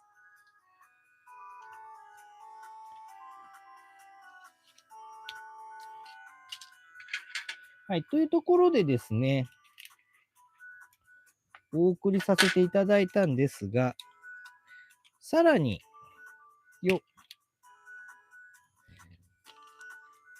はい、先ほどの流星王ですね。こちらも、こんな感じで、はい。これが、まずは、ね、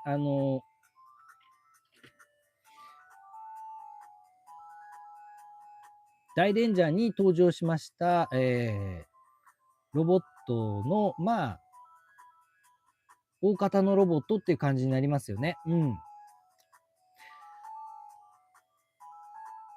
いやー、ギミックはすごくね、まとまってるし、この時代において、この流星王の変形ギミックはちょっと度肝抜かれましたしね。でさらにライト&サウンドギミックも搭載した2号コアロボが出てきて、これだけ巨大なね、サイズに合体して、やっぱ満足感、この満足感ってすごいもんがありますね。僕世代で通ってなかったんです。その子供の時は通ってないんですけど、まあどういうのがあったっていうのは知ってますけど、まあ、実際にね、これをプレゼントしてもらったってことはなかったんですよ、子供の時に。だからやっぱりこれ子供の時の、ね、その自分にプレゼントとしてこう手に入ったら、いやー、これは満足感つうか、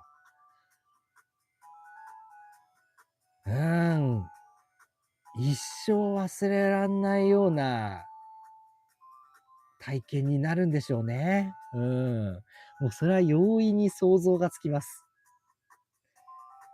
やっぱ大人になっても、これをこうやってね、ガチャガチャガチャっと合体させて、これだけ迫力あるロボにね、なるんだったら、いや、そりゃ子供の時のね、ちっちゃい手で触ってたら、そりゃ迫力は団地だっただろうなっていうのは、いや、本当に思いますね。はい、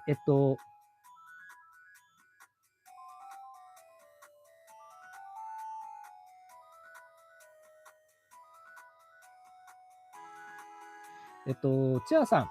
でも、当時、大連王とモンタイガーが合体しないのがなんか惜しい気持ちがあって、30年越しに SMP を改造して昇華しました。あ、そうそうそう。チアさんはね、この SMP でこう改造しましてですね、この2体をね、合体させた俺合体を、されてたんですよね。僕もね、実物見させていただいて、すごくかっこよかったです。めちゃめちゃ良かった。ね、やっぱりこの、どうしてもね、やっぱこう合体できそうでしないっていう、まあでも、これはこれで、やっぱりその先ほど言ったみたいにね、大体このターボレンジャー5万あたりで一旦頭打っちゃったものから、どう別角度で攻めていこうかっていうのを模索した上での話なので、まあやっぱ綺麗なね、形での合体っていうのを意図的に避けたっていうところがあるんでしょうから、なのでね、まあ、致し方がない部分なのかなとは思いつつも、まあやっぱりね、こう全部合体できないのかっていうのはちょっとね、残念感があるっていうのはわかりますね。山中幸雄さん、主さん皆さんこんばんは、お疲れ様です。いよいよ明日はナンバーワン戦隊50ジャー、そしてスーパー戦隊シリーズ最終回、そして卒業式ですね。いやー、山中幸雄さん、よくお越しくださいました。ありがとうございます。そうですね。なかなか名残惜しいっちゃ名残惜しくてね、また明日はね、何としてもリアタイしたいなと思ってます。最近ね、寝不足でね、土日はね、もう朝はとりあえず寝ときたいよっていうのがあるんですけど、今日はね、ちょっと学校の、イベントがありましてね、朝叩き起こされた状態で、ね、もう今ね、6日間連続ぐらいでね、睡眠時間が1日6時間切ってる状態で、ちょっとね、なかなかおじさんにはしんどい状態ではあるんですけれども、なんとか明日はリアタイするぞというね、固い決意を持っております。あ、そして山中幸雄さんからスパチャを頂戴いたしました。山中幸雄さん、ありがとうございます。乾杯。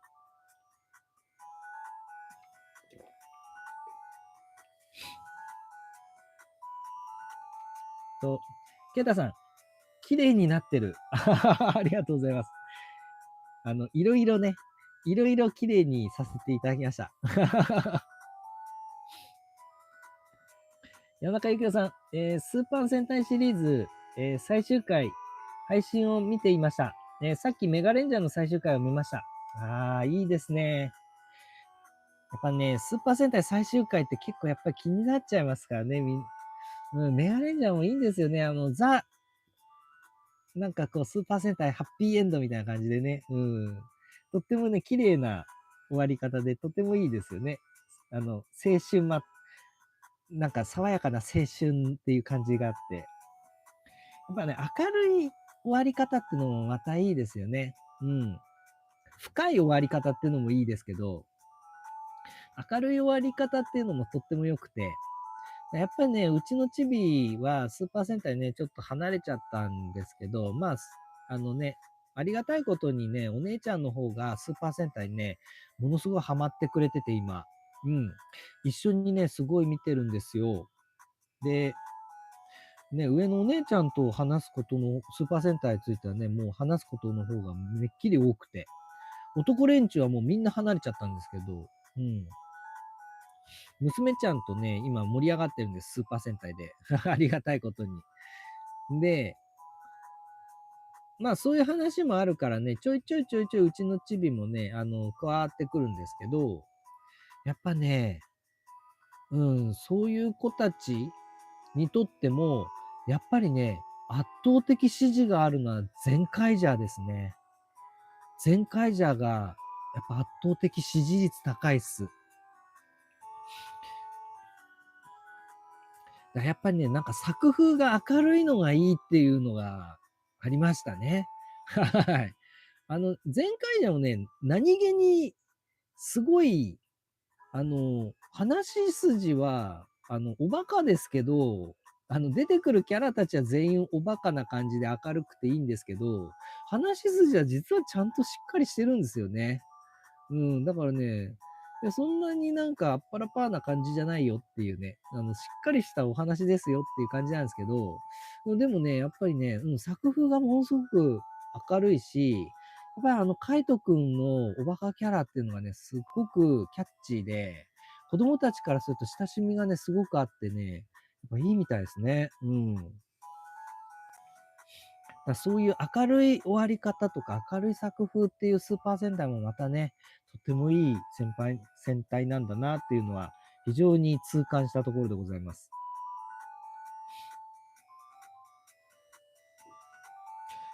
男仮面ライダーセーバーさん、でかい。でかい、でかいですね。わかります。いやね、ほんとそうなんですよ。いや、これがね、魅力なんですよ。もうとんでもない魅力ですね。チアさん、騎馬大王かっこいいな。大連王の兜は余りますよね。そうなんですよね。この子がね、余っちゃうんですね。この子と、この子と、この子が余りパーツです。そうなんですよね。だからこう、一連のギミック全部網羅したいってなると、まあ、こういう感じになっちゃうんですよね。ちょっとここら辺がね、ちょっとたまに傷ではあるなっていうのはありますね。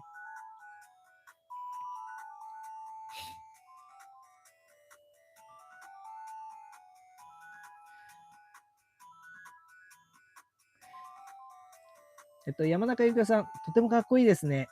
いや、もう本当そうだと思います。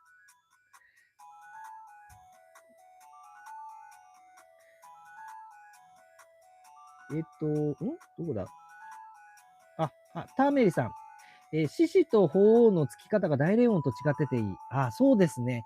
合体の仕方が、やっぱりこう、大連音とね、パターンが変わってるっていうのがすごくいいですよね。だからそこら辺も、なんかこの、ね、形的には、まあ、どちらかというと、この10レンジャーでいうところの、ゴーライジンじゃなくて、合流人か。合流人でいいんだっけ？合流人。合獣人か。合獣人。合獣人でいいんだよね。合流人？合獣人？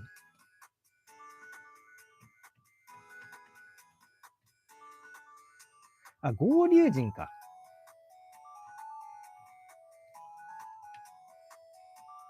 違う、合流人。合流人ですよね。はいはいはい。ドラゴンシーザーと、他のね、守護獣たちが合体したやつね。合流人。そう。いつもね、ごちゃごちゃになっちゃうんですよね。合獣人と合流人。で合流人も、こいつもあるけど、あっちのね、ガオガイガーの方のやつもいるじゃないですか。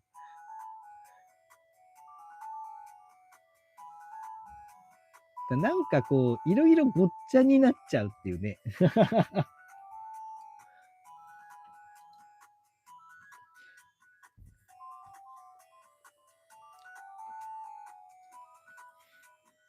そうそう、合流人。合流人ポジですよね。という意味でも、やっぱりね、合流人も、大獣人の時と、まあね、獅子は同じなんですけど、ね、合体するパターンやパーツ構成が変わることによって、またガラッと全然別のロボになっちゃうっていう妙。ここら辺は共通してね、面白い部分ですよね、ギミックとして。いや、そういう意味でもね、遊んでて楽しいなっていうのはあります。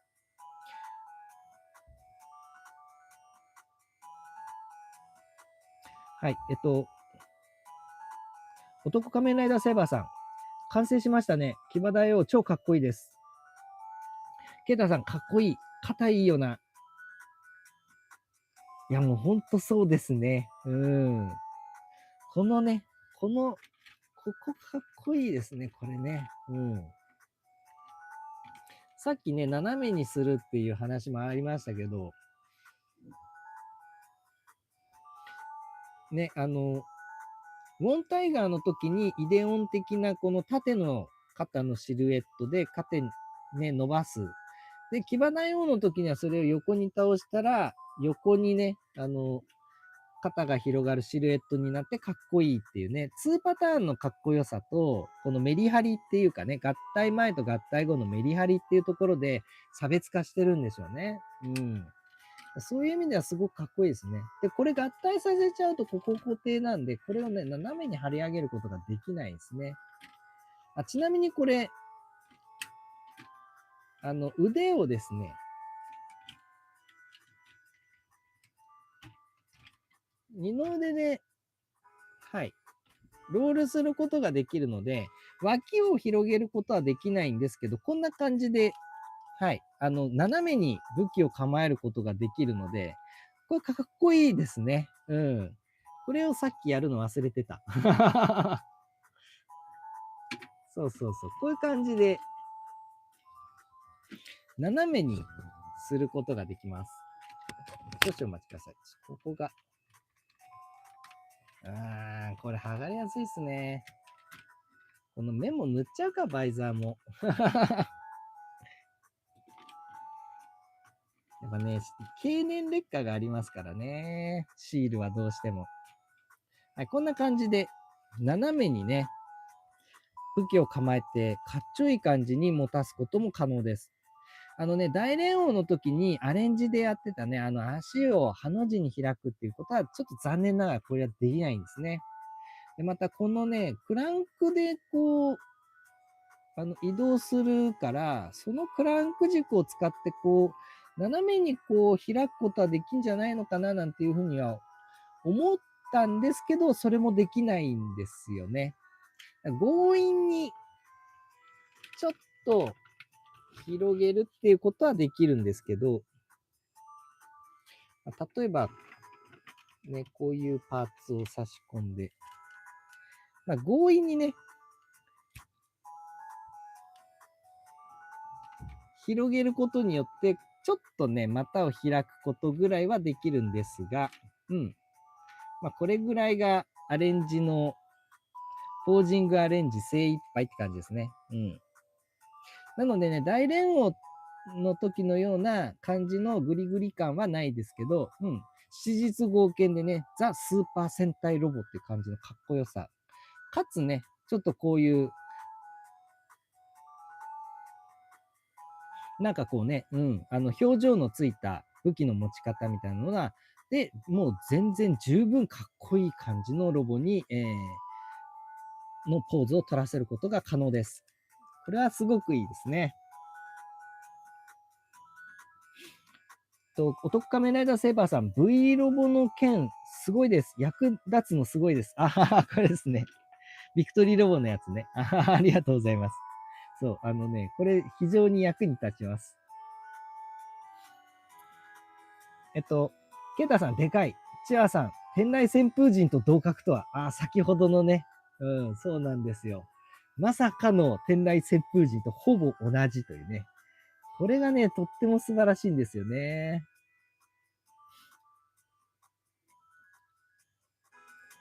山中幸雄さん、他は大きな亀さんとか巨大なドラゴンもいますね。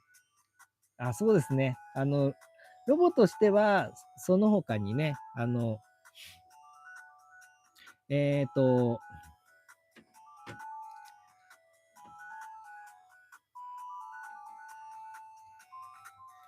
れ、少々お待ちください。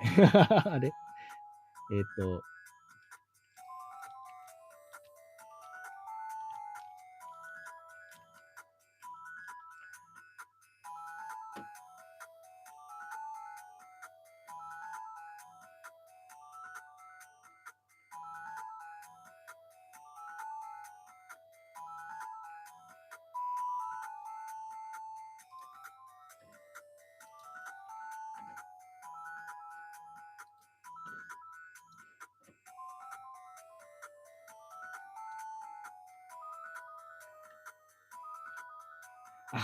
失礼いたしました。いやもうね、最近ね、本当にね、脳細胞がちょっとやられてて、本当にね、出てこないんですよね。固有名詞とか名前とかが。はい、すいません。失礼いたしました。大無限です。亀型のロボの大無限っていうのがありまして、その大無限と、あと大人竜っていう、ドラゴンですね。さっき言った天才というか、災害的な感じでですね、敵味方関係なくぶっ壊す破壊神みたいなやつがいるんですけど、はい、その大人竜が残っております。いやーもうね、ほんと、自分でもね、びっくりしちゃうぐらい名前が出てこなくなるんですよね。言葉も出てこなくなるんですよ。恐ろしいことにね。いやー、これね、ほんと、この生配信しててもね、やっぱこの頭の回転のスピードがね、若干鈍ってるのを自分でも感じるんですよね。あれ、こんなに言葉出てこんもんかねと。いやー、ちょっとね、恐ろしいよ。自分の追い方が。いやー、怖い怖い。男仮面ライダーセイバーさん、天雷旋風陣、騎馬台を互角で分かります。ありがとうございます。流星王、騎馬大王はプレゼントでもらった一生の宝ですね。いや、もうほんとそうですね。もうこれ超ね、もらってたら、やっぱロボット好きになるでしょう。さすがに。これはね、これはちょっと、やばいよ。明日自分は仮面ライダースーパー戦隊両方見ます。ぜひぜひ。リアタイしましょう。ね、明日は頑張って。ね、眠いですけどね。山中幸雄さん、明日のジーロスト組は朝は早めですね。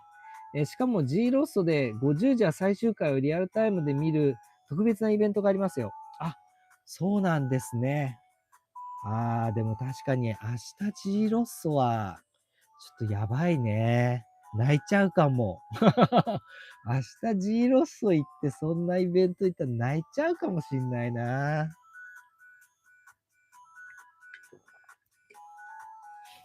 やっぱちょっとね、いろいろ自分でね、精神的に決着つけたつもりではいるものの、やっぱ生理、ちょっとね、なんかこう、今までの歴代の戦隊とか、いろいろちょっと見たり語ったりした後だと、やっぱ心の整理はやっぱつかないよね。つかないよ、そんなの。やっぱやだな。やっぱ終わってほしくないな。終わってほしくないよ。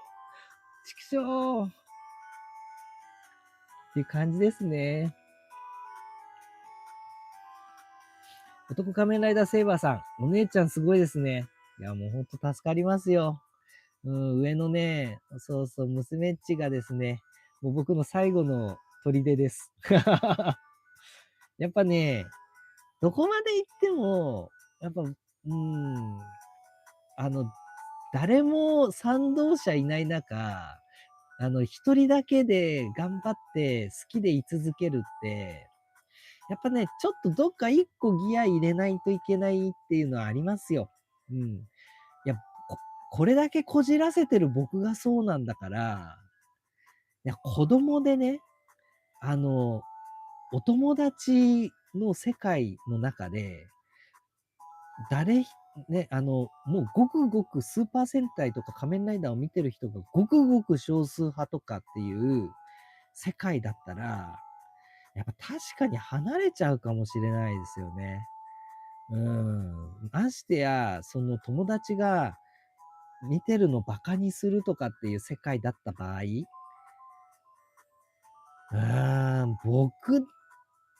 今の僕だって、家族の中で一人だけで意地張って見てるっていうんだったら、やっぱ、一段ギア下がっちゃうもん。やっぱ、幸福感みたいなのは、やっぱりね、うちのチビとか、甥っ子とかが、スーパー戦隊が大好きで、ロボット玩具に遊びたい遊びたいっつって、うちに楽しみに来るっていう世界の時のあの幸せ感は、もうないんですよね。得られないですよ。僕がどんなに一人で好きだから関係ないもんねって思ってても、やっぱりちょっとね、あの時の幸せ感っていうのは、超えられないかな。だからそう考えるとやっぱね、うん、子供も離れてっちゃうのかもなっていうのはね、ちょっと思ったところありますね。そういう意味で、まあ、うちの娘っちゃね、ロボットとかに興味があるわけじゃないんですけど、スーパー戦隊の世界にはね、すごく一緒に興味を持ってね、物語もいっぱい見てくれるし、現状ね、仮面ライダーもスーパー戦隊もちゃんとしっかり見て、プリキュアもちゃんとしっかり見てるの、うちのお姉ちゃんだけなんで一番話が合うんですよねそういう意味では僕は本当に恵まれてるなって思います。チアさん、破壊ザーとの決戦は泣きまくってしまいました。ねえ。前回じゃね。僕はね、あれの時に泣いちゃいました、前回じゃは。ステイシーザーが、ステイシーが、喫茶ドンブラじゃなくて、なんだっけ、カラフルに来て、ね、告白するときね、僕は、ドジテンドの幹部なんだっつって、ね、カイト君の敵なんだよっつって、やっちゃんに告白するときあったじゃないですか。その時に、泣きじゃくりながら告白するんですよね。そんで、あの時はちょっと泣いちゃったな。あれすごいよね。ステイシーやってた俳優さんいるじゃないですか。女の子っぽい男の子。なんだっけ、名前忘れちゃった。あの子、演技力すごい高いっすよね。あれすごく良かった。だから、いや、前回じゃいいお話だったよ。めちゃめちゃ好きですね、僕も。男仮面ライダーセイバーさん。ゼンカイジャーちゃんとしてるの分かります。ゼンカイジャーはゴレンジャーの原点回帰ですね。いや、ほんとそうですね。やっぱなんか、スーパー戦隊をね、代表する感じの記念戦隊はいくつもあったじゃないですか。ね、まあ、大々的にやったのは、ゴーカイジャーが初めてですよね。で、ゴーカイジャーの次がゼンカイジャーって感じじゃないですか。で、ゼンカイジャーの後、ちょいちょいちょいちょいスーパー戦隊のね、大いなる力を使う戦隊はありましたけど、あるいはコラボするね、戦隊はあったけど、まあ、大筋ね、の枠で言ったら、豪快ジャー、全開ジャーの後に、50ジャーが来るって感じですよね。っていう流れの中で、大変申し訳ない話をすると、まあ、これは大変異論は認めるところではあるんですが、正直なところを言うと僕はね、一番しっくりくるのは全開ジャーなんですよね。全開ジャー、失礼。全開ジャーがど真ん中にボンが、なんか一番僕はしっくりくるんだよな。なんかね、なんかそんな感じがします。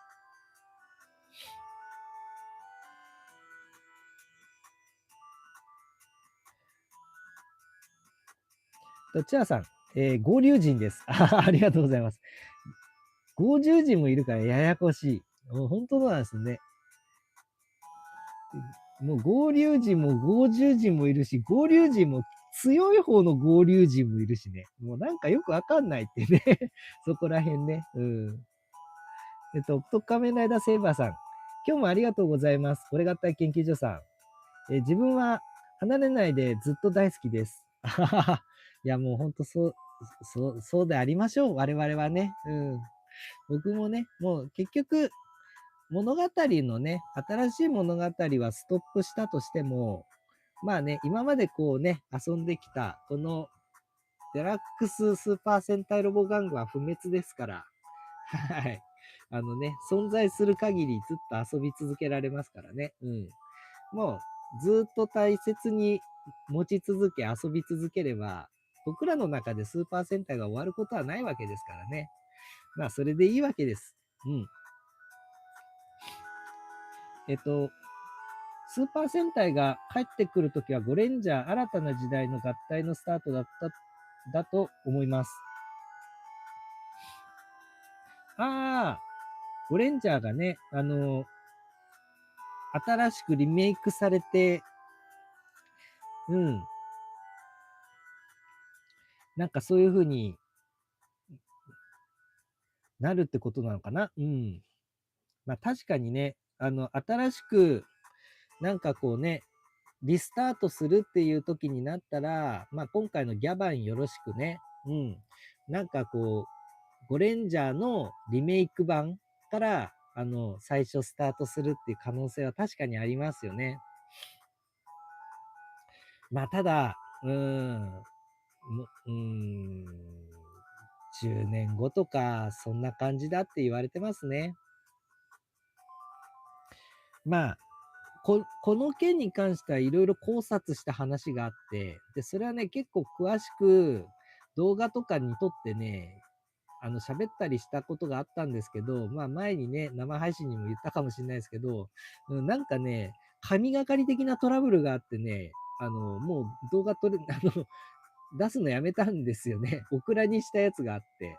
で、そこでめっちゃ語ったのがあったんですけど、まあ、神様が、みんなから嫌われるからこの動画はやめろと取り下げられたんだと僕は感じてるんですが、はい、そんなこんなでですね、中でね、非常に語った動画があったんですけれども、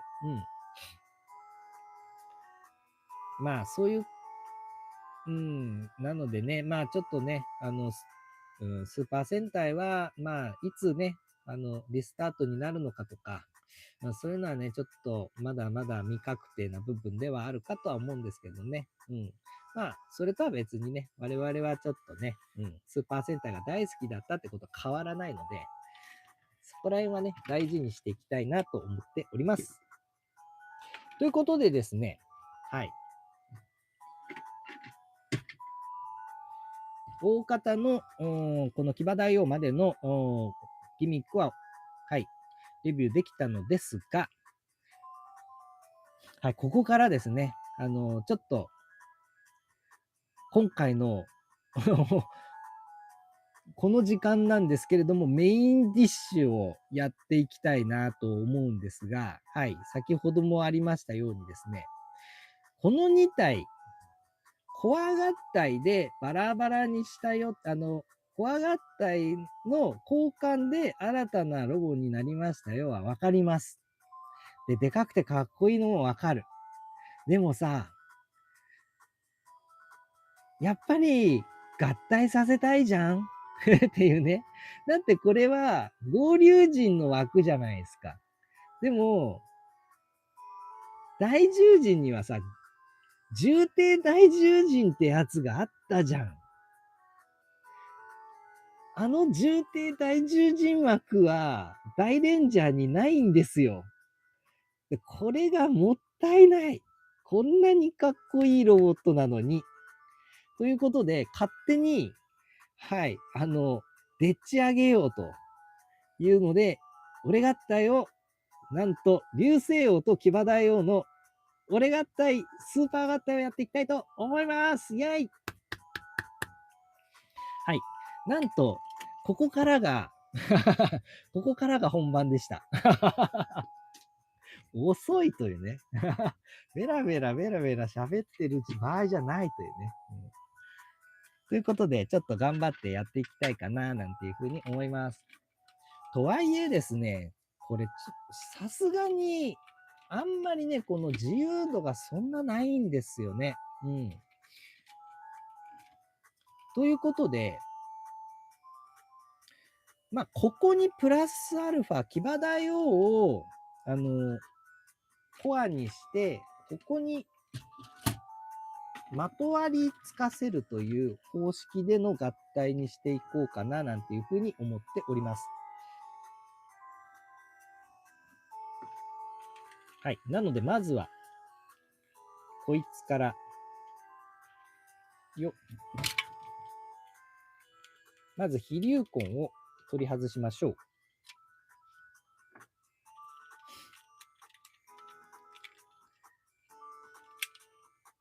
はい。ケイタさん、ここからそうなんですね。ここからなんです。なぜならですね、僕は常にノープランだからです。僕にペース配分があるとでも思ったのかいペース配分なんて最初からなかったのだよ。ふふふふふっていうことです。締めの語りだと油断してました。ありがとうございます。僕もそんぐらいかと思っちゃってました。チワワさん、どういう合体をするのか興味津々です。自分は流星王を背負いました。そうですね。僕も基本そのパターンでいきたいと思います。っていうか多分、デラックスはそのパターンぐらいしかないなというのが結論でございました。ということでですね、流星王、頭部外します。そうしましたらですね、流星王ですね。はい。ワンクリック開きます。そしたら、こんな感じで足を曲げます。ちなみにごめんなさい、チアワさん。チアワさんの、なんだっけ、SMP の合体のやつ、直接見せていただいて、おーなんていう風に言ってたんですけど、うろ覚えでごめんなさい。どんな感じの合体のさせ方してたのかっていうのはちょっと僕覚えてなくて、なんか被ってたらごめんね。すいません。もしそうなってたらごめんね。そこら辺指摘してください。はい。単純に、僕の、記憶力が悪いっていうことだけですので、他意はないということでございますので。はい。ということでですね、やりたいなと思うんですけど、こう腕、分割しまして、こんな感じのクランク状に2本突き出します。はい。そうしましたら、この状態で、どうだったっけな。飛竜痕をこちらに持たせます。これ。こんな感じで持たせます。はい。そうしましたら、騎馬大王をヘルメットを、はい、外しまして、背面に背負います。おそらくこの背負うところは、同じかなと思います。で、そうしましたら背中行きまして、そうしましたら背中をですね、こうしました。このピラピラのところですね、このピラピラのところを、この政治史と胴体の間のくぼみにですね、隙間にこう挟み込むようにすると、微妙な、微妙な渋みがかかりまして、これを、これによって、はい、一応固定します。軽い固定ですね。はい。はい、そうすることによって、なんと、はい、背負うことができるんですね。そして、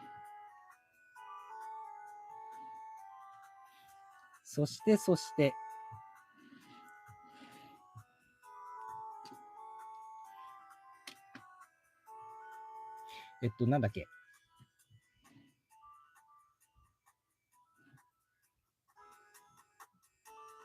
あ、そうだ。そして、こちらのドラゴンですね。このドラゴンの頭部。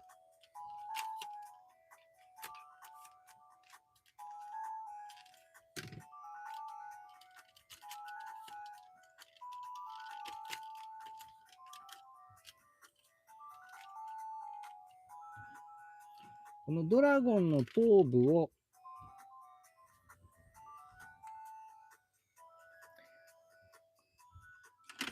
おっとっと。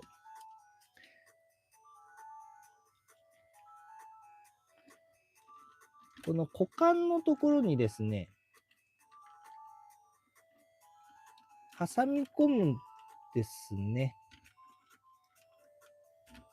そうすると、なんとここでですね、股間の挟み込みの渋みで位置を固定することができ、なんと、ドラゴンのヘルメットの位置に固定することができます。おお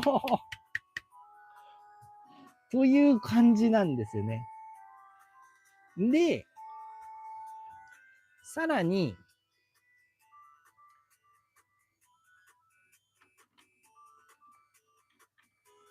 こうか。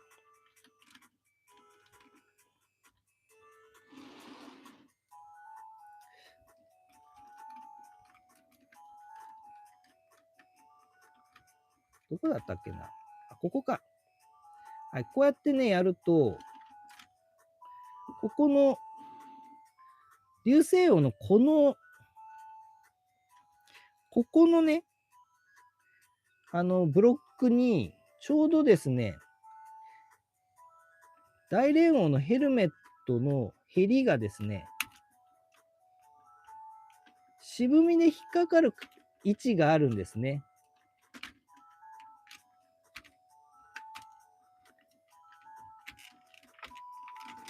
あれあ、どこだったっけな。あ、ここだ。はい、こんな感じで、なんと、ヘルメットを、ここでね、固定することができます。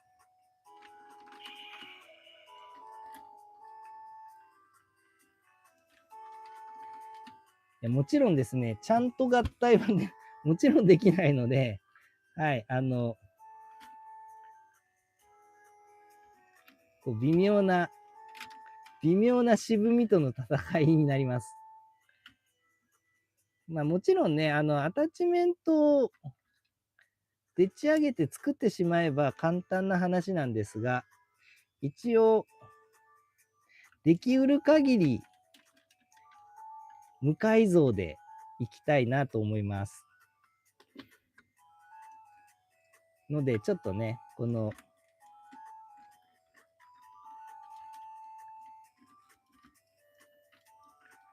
頑張って渋みでですね、なんとか合体させるということを、に挑戦しておりますので、そこら辺はちょっとね、多めに見ていただいて、ポロリポロリするところは。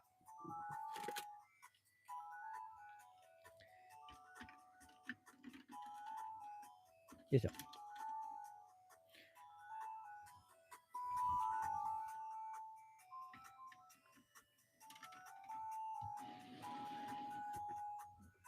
よーし。できてきました。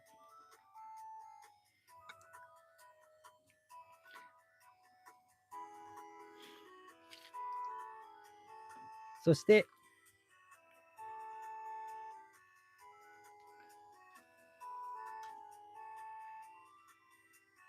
こちらの剣を、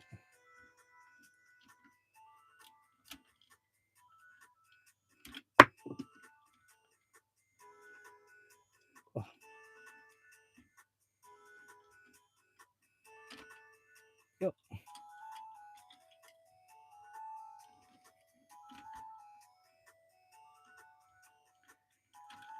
剣を持ちます。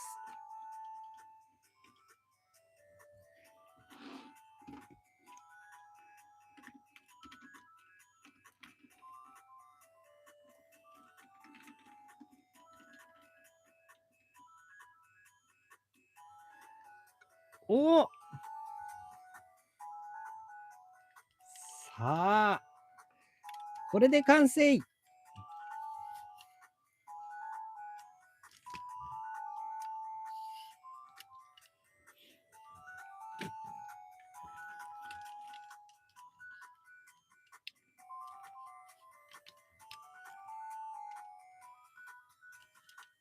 流行大連王だ、イエーイ。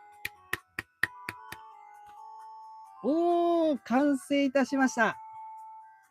あ、そして、足をね、ちょっと差別化するのに、首を出すんだった。失礼。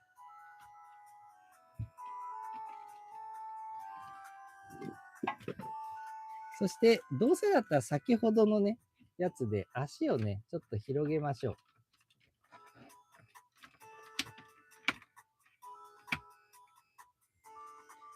これでいいか。はい、これで完成。流行大連王だ、イエーイ。おー、できたー。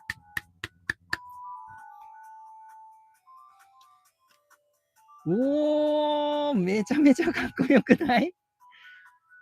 めちゃめちゃかっこよくないこれ。はい、こんな感じで、しっかりと背負っております。そして、ヘルメットも含めて余剰なしというね。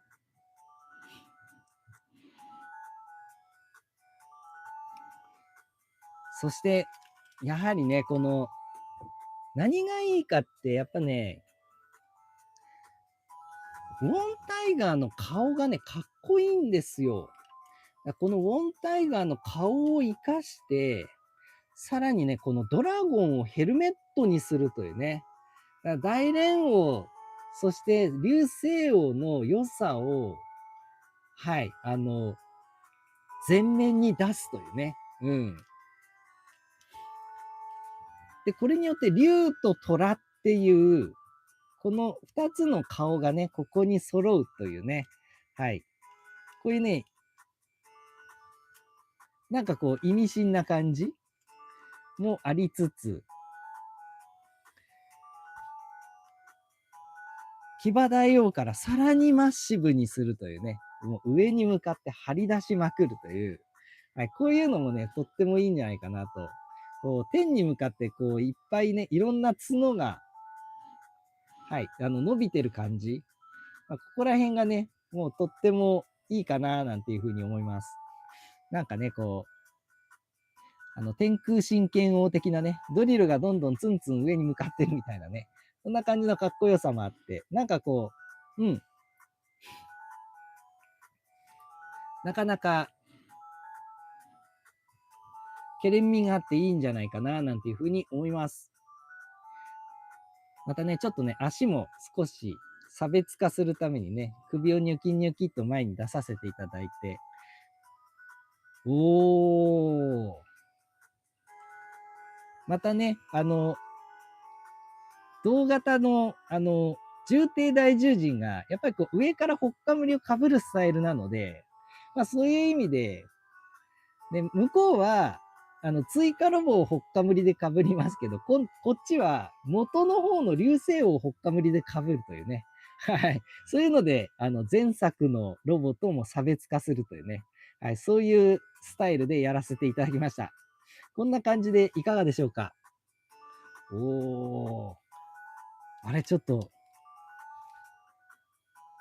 あれこれ、今ちょっと画面越しに見てるんですけど、あれこれやばい、かっこいいな。あれこれやばかっこいいね。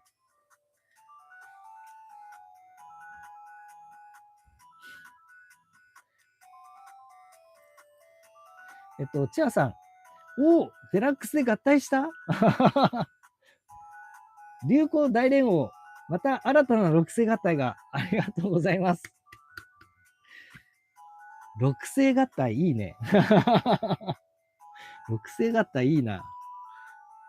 なんかね、すごくこう、ある意味こう大レンジャーのこのモチーフ的な感じで、なんかよく表せられてていいのかななんていうふうに思います。男仮面ライダーセーバーさん、流星大連王、かっこいいです。すみません。流行大連王でした。ありがとうございます。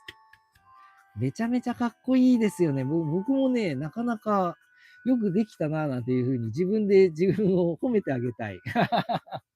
そしてね、両手がね、塞がっちゃってるんで、両手剣で持ちたいな、なんて思ってたんですけど、でも、背中にこうやって剣をね、持つっていうのも、なんかこう、ね、仏教のね、天部宗とかにこういうの持ってそうなやついますよね。アシュラっぽいな。アシュラっぽい。ね、そういうところでも結構いいですよね。背中に4本の手生えてるし、で、おのおのね、飛竜痕2個持って、で、剣はね、上で携えてる感じ。で、これで、こっちの手では両方に剣を持ってるっていう感じが、なんかこうね、なんか、神様武人って感じがしていいですよね。なんか仏教の天部宗にいそう。なんかそういうね、殺意、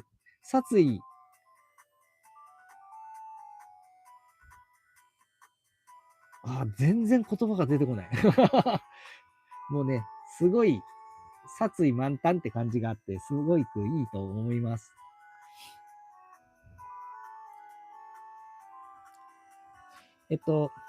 ケイタさん、ドラゴンの頭の使い方好き。ありがとうございます。ここら辺ね、一番こだわってなんとかなんないかなと思ってやった部分なんですよね。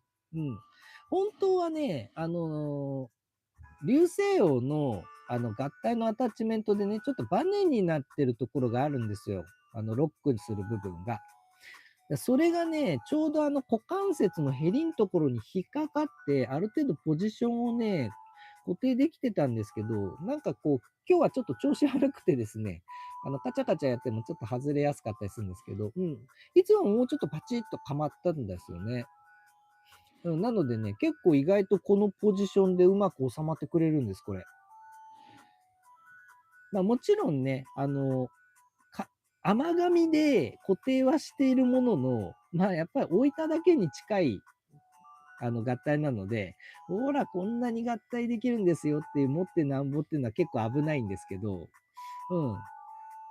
でもね、ここら辺も、なんかね、軽い微調整で手を加えていいんだったら、そこら辺でもうね、かなり固定できるぐらい、結構、ちゃんとした、組み合わせにはなってます。ポジション的にはね、結構バッチリなんです。なのでね、意外と、こんなにちゃんと合体できるんだっていうのはね、自分でもちょっとびっくりしました。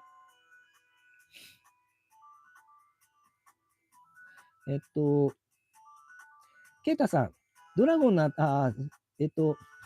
トキランさん、初コメです。かっこいい。アシュラ。どうも、ストキランさん、よくお越しくださいました。ありがとうございます。初コメありがとうございます。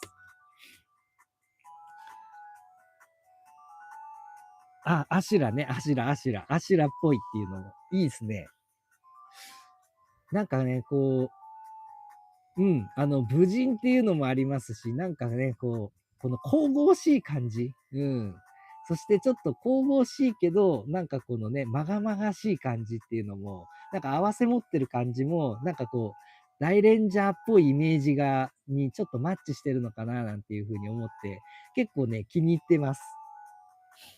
男仮面ライダーセイバーさん、すみません。さっきのことなんですが、スーパー戦隊帰ってくるときは、ゴレンジャーの原点回帰と新たな時代を取り入れた戦隊になると思いますということです。アシュラに、見ますね。わかります。なるほど。先ほどのコメントで出た、やつが、ゴレンジャーの原点回帰と新しい時代を取り入れた戦隊で、こう、ミックスされるんじゃないかっていうことですね。なるほど、なるほど。ありがとうございます。補足いただきまして。でもね、なかなかね、スーパー戦隊もね、非常に終わってしまうのがね、口惜しいなっていうところで、新しいね、これで終了ってわけではないと言っているらしいので、いつね、再開するかっていうのはまた、なかなか、まだね、考えられるようなレベルではないんでしょうが、そういうところは期待したいところですね。それは本当にそう思います。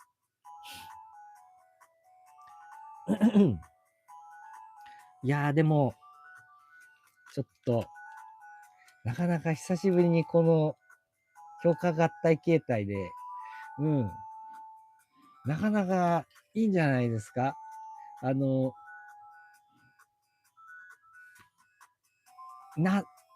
今までなくて、あって欲しかったなっていうやつを、俺合体でなんとかしたっていうのは結構ね、題材としていろいろありつつも、これだけね、満足できるやつっていうのはなかなか題材として少ないんですよね。例えば豪快ジャーのね、完全豪快王が不完全豪快王だった時の、ちゃんとした真の完全豪快王にしたっていうのは、あれはちょっとね、心がすっきりする系のやつじゃない、俺合体じゃないですか。なんかそんな感じでね、なんかこう、心に激しく引っかかってたやつを俺合体でなんとかする系の題材。これってね、結構、ありそうで、意外とこうバチッとはまるもんないんですけど、これに関してはもうまさにそうって感じがしますよね。この騎馬大王、ね、全合体的なところで重厚記念ってのはありますけど、やっぱこのね、スーパー合体枠ないんかいっていうところを網羅できたっていうのは、僕の中では激しくでかいですね。うん。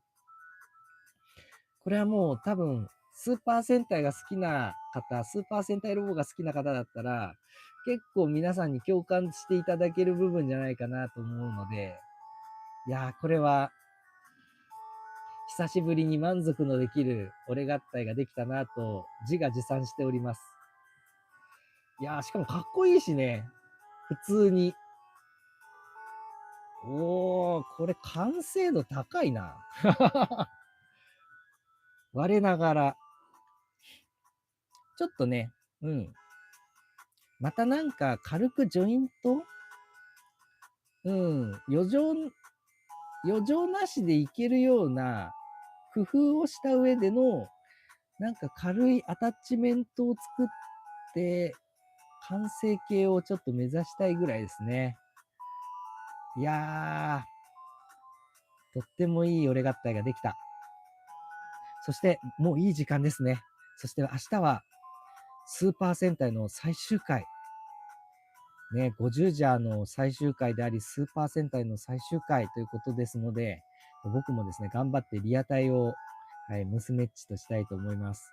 皆さんもね、多くの方がね、もうリアタイして、明日をね、楽しむんだろうなと思いますので、僕もね、ちょっと楽しみ半分、悲しみ半分と、寂しいなと思いつつもですね、はい、今回の50ジャーの最後の戦いを見届けたいなと思います。皆様もぜひそうしましょう。ということでですね、はい、非常に今回は配信も大満足でした。皆様、ご参加いただきましてありがとうございます。